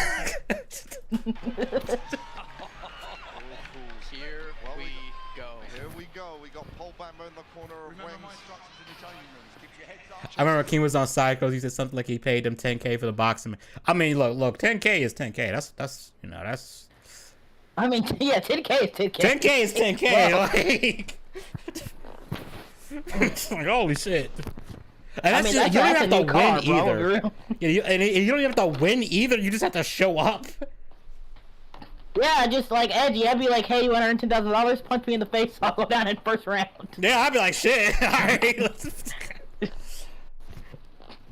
Hell yeah. More look-alike. Don't hold. Do you understand me? Shake hands. For Boogie. Get back to your corners. Wait for the bell. 3 1-minute rounds. I like how Boogie took advantage while this was all happening, sitting down in the corner, reserving that gas tank. Very Keem. Keem, that was cold. That was cold, Keem. Sitting in the corner. Conserving that gas tank. That's cold. I mean, he's not wrong, though. I mean, being that heavy and standing up is probably... Guys, Wings looks locked in over there. He's ready to go. Oh, my God. Oh, my Yep, there he goes. Wings immediately checking the face. Wings connecting with the immediate pressure by Wings. And Boogie taking a step back. Oh, my gosh. He is putting a clinic. Yo, this is like when you set the CPU to just very easy and they don't even do anything. you just keep walking into them, they don't do anything. It's like watching. It's like watching two garbage bags full of like pudding like go up against each other. Yeah, no, man, that's pretty much. It's like a you know, like the slow motion when they have like the water balloon and it like ripples before it actually breaks. No offense, but I'm loving the jiggle physics of this. Yeah, like these are premium anime level jiggle physics. Yeah, like they outdid themselves. Yeah, animators, any Japanese animators taking notes. This is how you do. This is a good reference for jiggle physics. Oni-chan, what are you? I'm trying to remember how you say. I'm trying to remember how you say fat in Japanese. I forget. I know how to say pig, buta. So. Oni-chan wa buta mate. Oni-chan wa buta mate. This is the jiggle physics they had in Soul Calibur 4. Yo, Soul Calibur 6 got some serious jiggle physics too. Wings of Redemption for Soul Calibur 4 confirmed. Soul Calibur 7. Yo, that would be fucking nuts.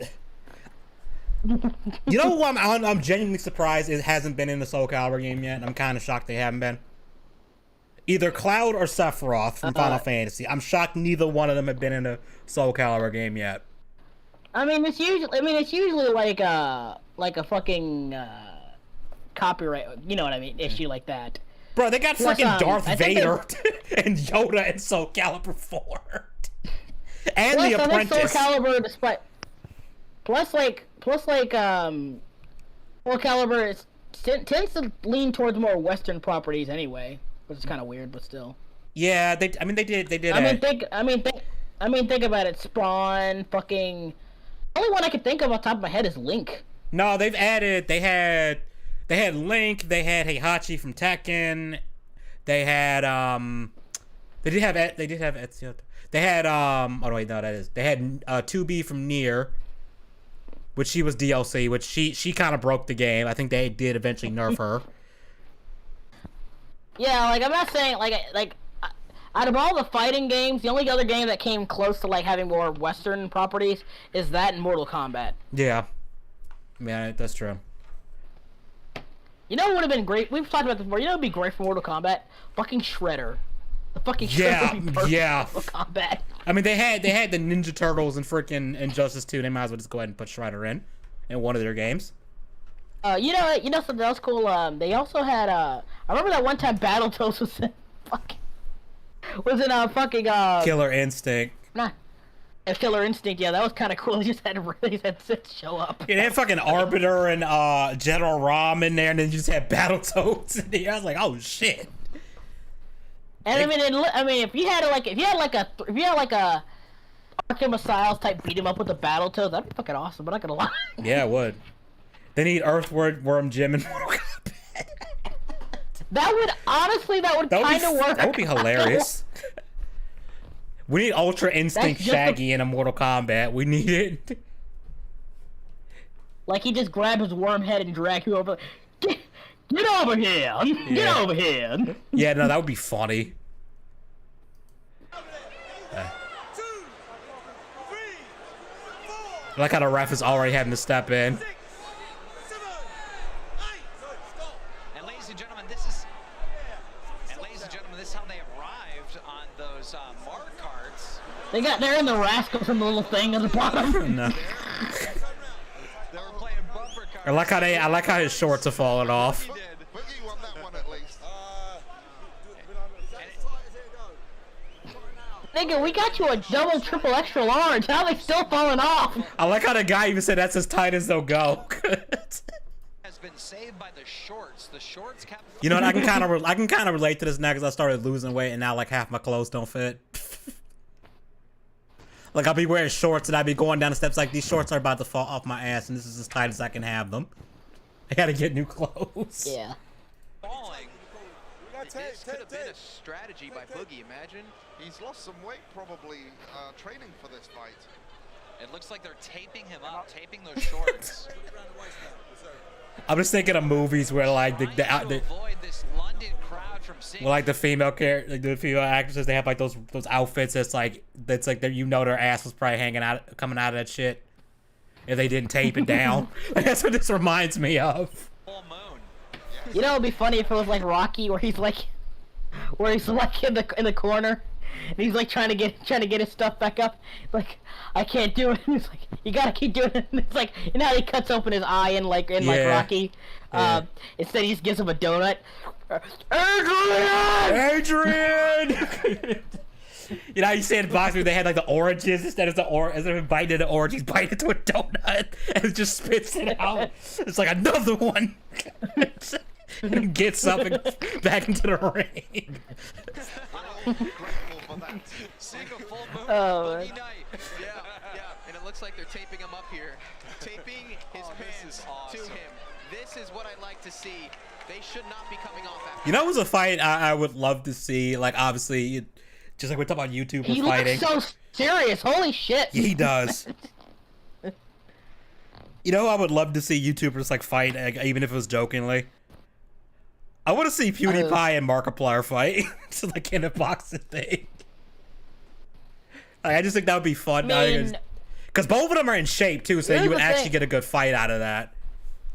Here's the thing, though. Like, two things. One, Mark and Pewds aren't really friends, and not because like there's bad blood. They just kind of like basically they were both Jack's friend. Yeah. Essentially, they were both Jack's friends. And then once he kind of stepped away from the limelight, him and Mark just hasn't been like tight anymore. He's still tight with a bunch of other people like Cinnamon Toast Kid and Jack still, but like him and Mark weren't really tight for a while. And it's not like, again, it's not a bad blood thing. It just kind of felt like friends of friends kind of thing. And I get it. And secondly, I think Mark would kind of dominate Pewds because I think he's bigger than Pewds. Yeah, I think he is. He's really a lot bigger. He's I think Mark actually works out for size. Pewds simply just works out as like a hobby, and he still looks good. Don't get me wrong, but he still looks good. But Mark is clearly a lot bigger. Cut me, Mac. Cut me a bit of that cake.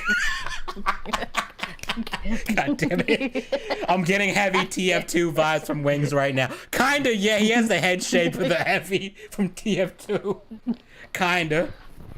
I am heavy weapons guy. I fear no man, but that thing scares me. I fear no man, but that thing scares me. Yeah. Now, for real, Wings looks like he's just ready to kill somebody right now. He's like, ain't this some shit? Like, Wings looking at Boogie like, Boogie, you jacking up my floor right now. I was getting that combo on you. To reserve your gas tank and replenish your energy in future fights. Very smart. Oh my god, this is awesome. I kind of want to wombo combo. I kind of want to dub in low tier god going, this dude just hit a 10-hit combo. This dude doing strings. Here we go. That's one of my favorite clips. This dude doing strings. There you go. He is not holding back at all. Boogie's got to not turn around with the rest. And the worst part is, it doesn't even look like he's really trying, honestly. I know, like he's like both of them. Like, if I'm gonna rewind that, like Wings isn't even like guarding his face at all. Like, it's one of the things you want to do in boxing is you want to pull your arm back as fast as possible and keep it like near your face or wherever you're trying to guard. And Wings isn't doing that. Like, he's rarely putting his arms up, Like, you can tell by Jordy's build, he was in shape at one point. At least they got through one round. I mean, they've got to be very proud of themselves. They've, to be in the ring in this. Because I would have like, there's no way this is getting past one round. It's like, okay, they actually did. Granted, I think in like normal boxing, it's actually like 3 minutes. It's like each round, I think, is supposed to be 3 minutes.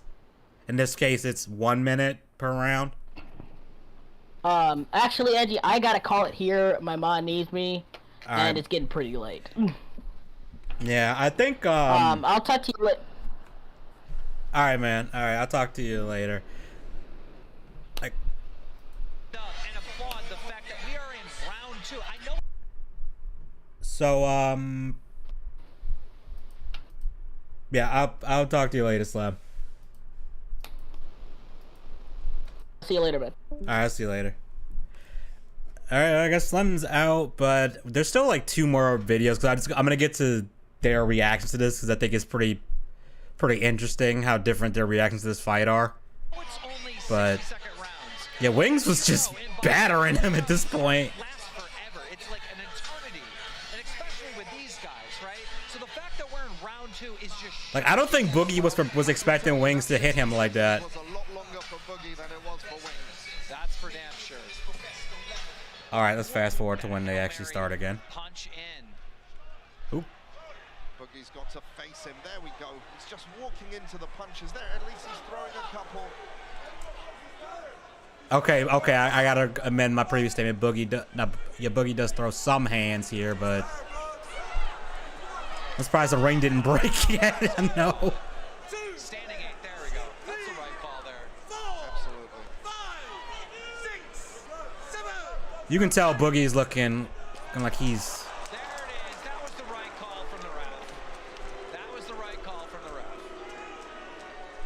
Boogie protesting a little bit, but I think it was the right call. And yeah, respect to these big men for getting in there. Yeah, respect both of them for even doing this shit, because, I mean, because I think everybody was like, there's no way this fight was going to happen. I think everybody in their mama was like, they're not actually going to do this shit. And they did. They did. Credit where credit is due. Wings wins by decision. Definitely at a disadvantage physically coming into this Just match. because at that point, I don't think Boogie was really going to be able to do much. But let's look at Boogie's thoughts on the fight, because he wasn't too happy with how this ended. Let's skip the promo. Boogie 2988, how you feeling? Feeling better than when I went in. I'm pretty upset with the ref for calling that. I definitely do not see what he saw. I mean, I know it was a bit of a shit show early on, but you could tell that Jordy was starting to get winged. I literally clipped his wings, and there was a very real possibility I was easily going to make it to the end there. But even if I wasn't, I would rather have gotten knocked out and made it as close to the end as I could. I think it's ridiculous that he called it there. So the reason why he called it there is because like, I'm not trying to be hyperbolic, but boxing, like, people actually straight up die in the ring. Like, or, like, it does happen. And when you're dealing with somebody who has all the medical shit that both of these two have, like, I don't think you want to let them fight to knockout, because then you run a risk of one of them actually not getting back up, if you know what I mean. So, I get why the ref was stopping it there, because it looked like Boogie wasn't really fighting back at all. So, I mean, like, dude, the ref was kind of doing you a favor in that regard, depending on how you want to look at it. In a second, but tell me, look, had you got your hand raised tonight, how would it have happened? What was the game plan going into this? You're up to co-host. Yeah, I mean, I can bring you into the thing. Do you have your Discord up? I can just call you through there if you want to hop on for a sec till this is over. He's a sore loser. Yeah, Boogie giving off sore loser vibes from this. All right, again. Okay, all right, man. The game plan was not too far from where it was going to be. I knew we were using 16-ounce gloves. I know he can't hit that hard, so I knew I could just absorb them and block as many as I could. And I know that I've done more cardio work than him, so I thought for sure I would easily outlast him. Boogie, you were stumbling after he hit you, man. Like, dude, this is cope. Like, this is cope. Like, for real. Like, just say you just be like, yeah, I lost. You know, I went in there, he whooped my ass. How wacky friends you have, man. We keep it weird and just wild and nutty over here. We keep it. I'll just leave it at that. And I think we were on game plan. I think we were there. I literally briefly heard him talking in the locker room, and he's like, I didn't have much left in me. Here's what he told his coach. And so I know for a fact, I'm here standing just as pumped as when I was in that ring. And I mean, I know I took some hard hits, but with those gloves, it didn't feel like much of anything, man. So Boogie seems genuinely mad. Yeah, no, that's important to him. Friends with a good sense of humor, because man, if they didn't, and some of the shit that I be saying, like, oof. Man, if I didn't have a good, man, I'd get in so much trouble. I've actually gotten in trouble for my sense of humor in real life, because people don't realize I'm joking, or they just, they have a bad reaction to it. So I kind of learned to kind of like gauge my humor with people. So yeah, I'm lucky I got friends that actually know that, yeah, I'll say something messed up, but they know that it's a joke, not to take it serious at all. Moon crickets. Oof. I'm so frustrated. Sense the frustration, obviously, that's coming through in this interview. You talked to me about the power. Look, you took a few shots, your chin stood, obviously you stood up to that. Yeah. Did he rock you at points? What was that like? Well, I mean, he got a few good hits in. It was mostly center of my head. I did get my chin once, but again, I could barely feel it, man. I got hit worse in sparring. So I'm just like, I felt like he could have done that all day. The ref is doing his job. Okay. So if you got hit like that all, like you say you could take hits like that all day, why were you kept like turning away, dude? Like that, like you're not supposed to.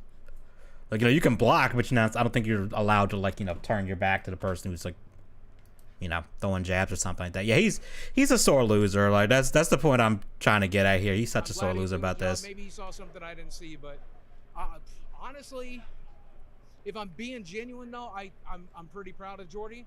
I feel like he wanted it more. I feel like we had the same amount of time to train, and I felt like he trained harder. He took the lessons to heart, and I mean, I think this is his redemption story, Wings' redemption, and I'm glad to be part of that story.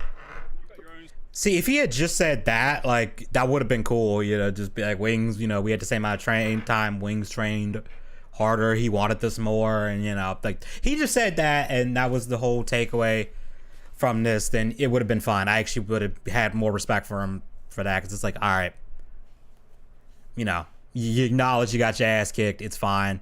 And I think that's an important thing, like, when it comes to, like, fighting people and stuff, even if it's just, it's like, if you just, like, say, like, yeah, they whooped my ass, it is what it is. It's like I'll respect you because, you got your ass kicked and you were humbled by it. Like, I'll respect you for that. But when you do that kind of the shit he was saying before that, it's like, nah, we're not doing that shit. That in a second too, but what was going on with your shorts? It seemed a bit of a problem there.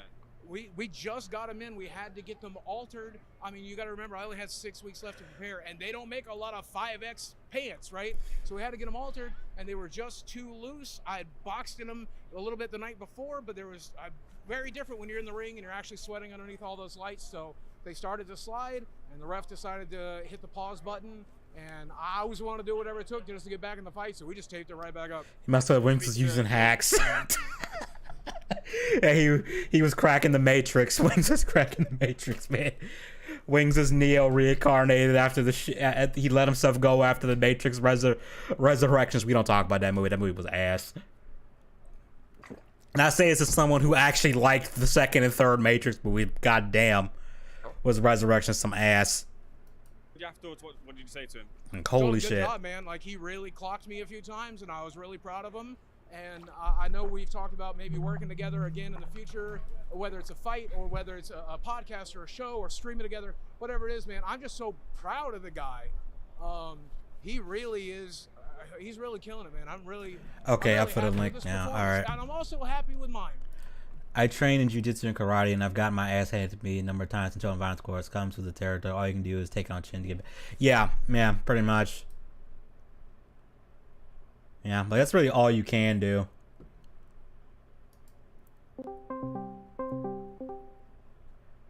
All right, so we got Erwin in the stream. Yo. What's up, man? Guys in chat, can you hear Erwin? Okay. Erwin, say something. Am I coming in, or is it not coming in? It sounds good on my end, but I'll let chat say. Barely. Okay. Okay. Turn up my thing, maybe. Yeah, can I boost your audio in? I don't think I can. Oh, it's at max already. Okay. Okay, how about now? How about mine at max? His is at max? We're all maxed out. Yeah, I can raise the volume more from the desktop audio. Okay, this might... Do I have to, like, scream? Do I have to scream into the mic? Nah, I don't think you had to scream into the mic. I think I got it. Pull, what's that called? Sammy Sonic fan. Oh, no. You gotta do the YouTuber meme where they get obnoxiously close to the microphone for no reason. Oh, isn't that what Leafy's here does? He gets, like, ridiculously close, so it's like, yeah, his chin. I think he... Or lack of.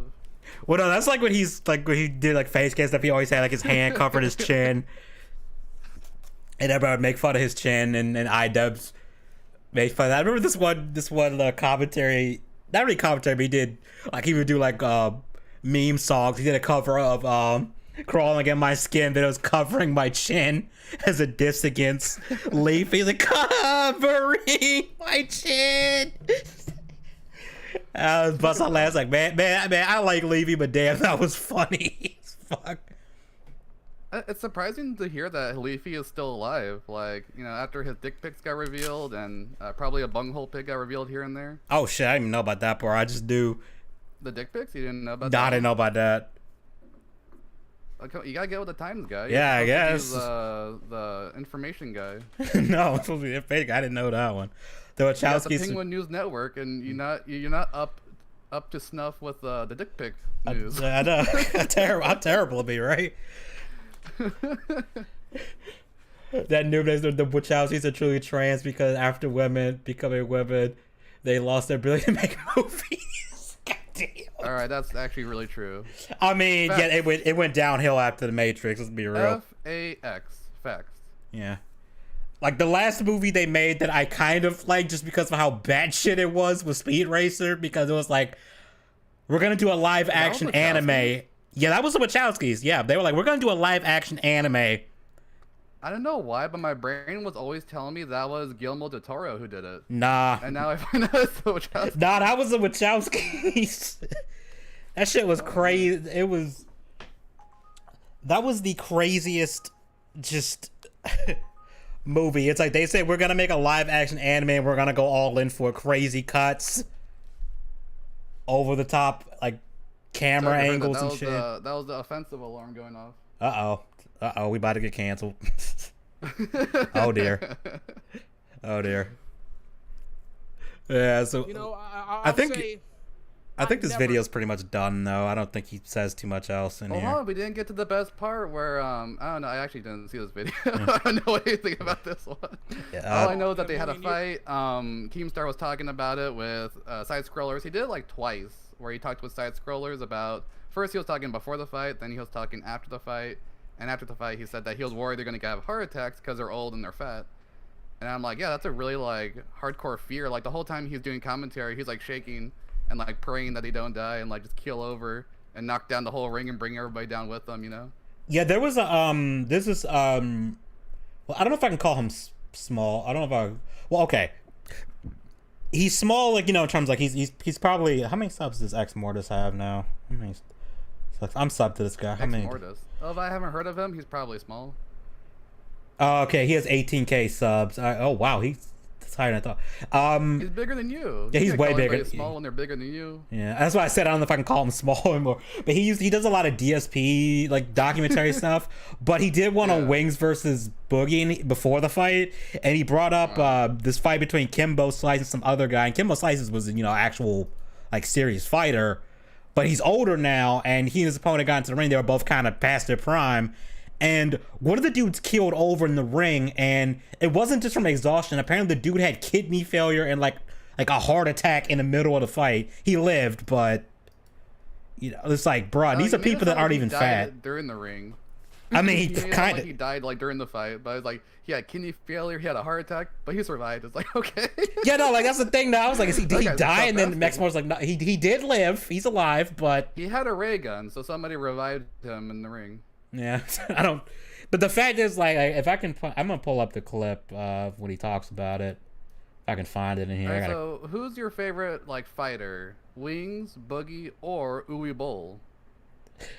You know what? The Uwe Boll shit is just so funny that he's that petty that he's like, you know what? All you critics that hate my movies, come fight me in the ring. and get him on there. I think he'd actually be a threat to them, he died, though. But he survived, exactly. He lives on in our hearts. He's like Goku. He's like up in the sky, like living on like above the planet. Yeah, we'll just wish him back with the Dragon Balls. Yeah, you know. Okay. Here it is. Here it is. Let me drag this over. Here, Kimbo Slice. Listen, I thank each and every one of you guys. No joke, I actually did see the Pulso movie like barely a month or two ago, like for the first time. It's not as bad as people say it is, but it is really dumb, like halfway. Which movie? Postal. Oh, Postal. That's the one I haven't seen. I've seen his Alone in the Dark. I've seen the House of the Dead one, which was so weird because they used the actual game as scene transitions. It was the most jarring shit. I was like, why would you do that? That was pretty jarring, yeah. I'm like, why would you? Why? And then you just changed the whole plot to be like, all right, so first it was about mutants or anything like that, and then after this is, and then in the movie it's about pirates. It's like, all right, is this Pirates of the Caribbean but with guns? Yeah, that is just. I mean, Postal's already a batshit series. Like you have to try hard to out batshit Postal. At this point, that's what people were saying is like it's such a dumb concept already. You can't make it dumber. And Uwe Boll's like, hold my beer. Yeah, hold my beer. Hold my beer. Hold my beer stein. Yeah, but this is what I'm talking about. So these are two people who are professional fighters, but they're kind of older. And had hit their limit by the end of round one. You send it to me or what? I'm watching. It's on stream. So energy that their punches had no amount of power behind them. But these two are 3 rounds in. You can tell they both tired, and this happened. Collapsing in the ring. There you go. I gotta watch the stream with no sound. I'm a noob to this whole streaming thing. The had legit died in the cage after suffering kidney. Yeah, he legit died in the cage. Yeah, they revived him, but still. So he did. You lied. You committed fake news. Yeah, I guess I did. He did technically, like, the Penguin News Network is no longer. Yeah, the Penguin Observation Network. We fucked up. We fucked up. We fucked up. I blame Jeff. Yeah, no, no, officially fake news network. We're officially the fake observation network. Fuck. God damn. I got to change all the branding and everything. Shit. I like how you're just calling it like what it is. I'm just making up names for you. I know. I know. Your news thing. Well, also noob to the stream. Aha, noob. This also reveals another possible outcome that Boogie. But okay, I'm actually gonna link this video in the description because it's actually Ex Mortis does. Stop. Thank you. Wings actually, I mean not Wings. Ex Mortis does some good shit. Especially if you want to like go like deep dives with DSP stuff. Like he had like especially he did one on the Sons of Kojima, which were like one of like Phil's like biggest troll groups and how they imploded, and that shit was wild. I've seen his video on that one then, because the Sons of Kojima is such a cringe-worthy story. That's they're part of an arc, and then they have their own arcs. Yeah. Even worse than DSP. It's like, how do you become worse than DSP as a group? Yeah, that's what's wild. It's like, it was one thing if it's one person that gets to that level, but a group that has like multiple people come in and out, and they're all terrible. Yeah. Hey, that was wild.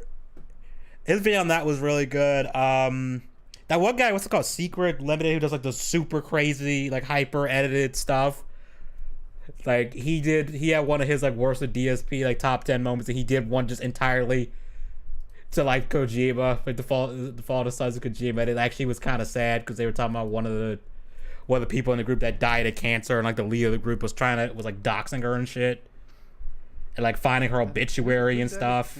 I think that was Shay that died of cancer. I don't remember. It was Shay, and Shay was trans, and apparently cancer got to Shay before Shay could get to Shay. Damn. That's dark. That's dark.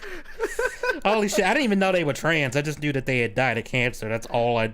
Yeah, I actually was once. It does like a long history. This old man talking about like old times, but I was talking to what's his face, Moogle Fantasy one time, and I was like making fun of Shay or something like that, and then he was like, "Oh, you're not supposed to make fun of Shay because Shay's trans." I'm like, I kind of want to make fun of Shay more because Shay's trans. I didn't even know that, but so okay, the fact that Jonathan Ross, all people end up being actually read by something. That was the wild part, though. Like even with all his crazy ramblings, he had one point against them, and I was like, wow. John Ross is one of those guys who he's like a broken clock. He's at least right, like once a day. Yeah, maybe once every like 10 years, maybe. Years. I was into a boxing ring 6 years ago when I was in a wheelchair on a mark cart. A broken clock with a lot of notches. Yeah, that's correct. Thought I'd even be able to stand up long enough in there. I made it a round and a half. I was able to take it. I could have gone a lot further, and I really wish I had, but that doesn't take. All right, I'm gonna skip to Wings' part because I think Wings is a little more entertaining just because of what I think he says he wants to do a PKA reunion thing. Khan here 4 seconds out with the victorious Wings of Redemption. So PKA was his painkiller already. It was a podcast. It was a podcast that he did because you remember Wings started. PKA, like no, like a top queer, Nah, he's not Wings. I'm pretty sure. I don't think Wings has got swings that way. You never know, but I don't think he swings that way. He might swing to uncharted territories here and there. Maybe. Who knows? I mean, I don't care. But yeah. So he was talking about he wanted to rejoin the podcast. I actually think that'd be interesting to see. Here, look, listen. He did it. He said the thing. Wings of Redemption. Look here. Look, listen. I told you I'd be victorious, and I got you. Wings of Redemption victorious against Boogie 2988. How did that feel, Wings? Oh, it felt really good, but I was so nervous and I was exhausted. We didn't know too much about either of you in terms of being fighters, but you look like someone who had thrown hands before. Yeah, I bet he was look exhausted. Confident despite those nerves. Is that right? No. The last time I got in a fight was in high school. But I had very good coaching in Paul Bamba. Fox the G helped me out with videos before I even got over to London, trying to work on my form, trying to work on the jab. We had a game plan going in to work the jab hard and break his defense, and we ended up breaking the defense real early. And all credit to Paul Bamba and Fox G. I mean, Wings did I think what you're kind of supposed to do in a fight, and that is just he immediately kind of took control over that fight. Because Boogie really didn't have an answer for any of that. It feels like Boogie was too defensive. Yeah. That or the little bend over thing you had to do when you get inside the ring. I think that really killed him over. Oof. It took all the energy out of him. Maybe it reduced did. the stamina meter all the way down. Yeah. He couldn't really recover that fast. It's like Dark Souls. He had too much weight on him. He couldn't do the feat. He was fat rolling. He was fat rolling. You're dumb. I know.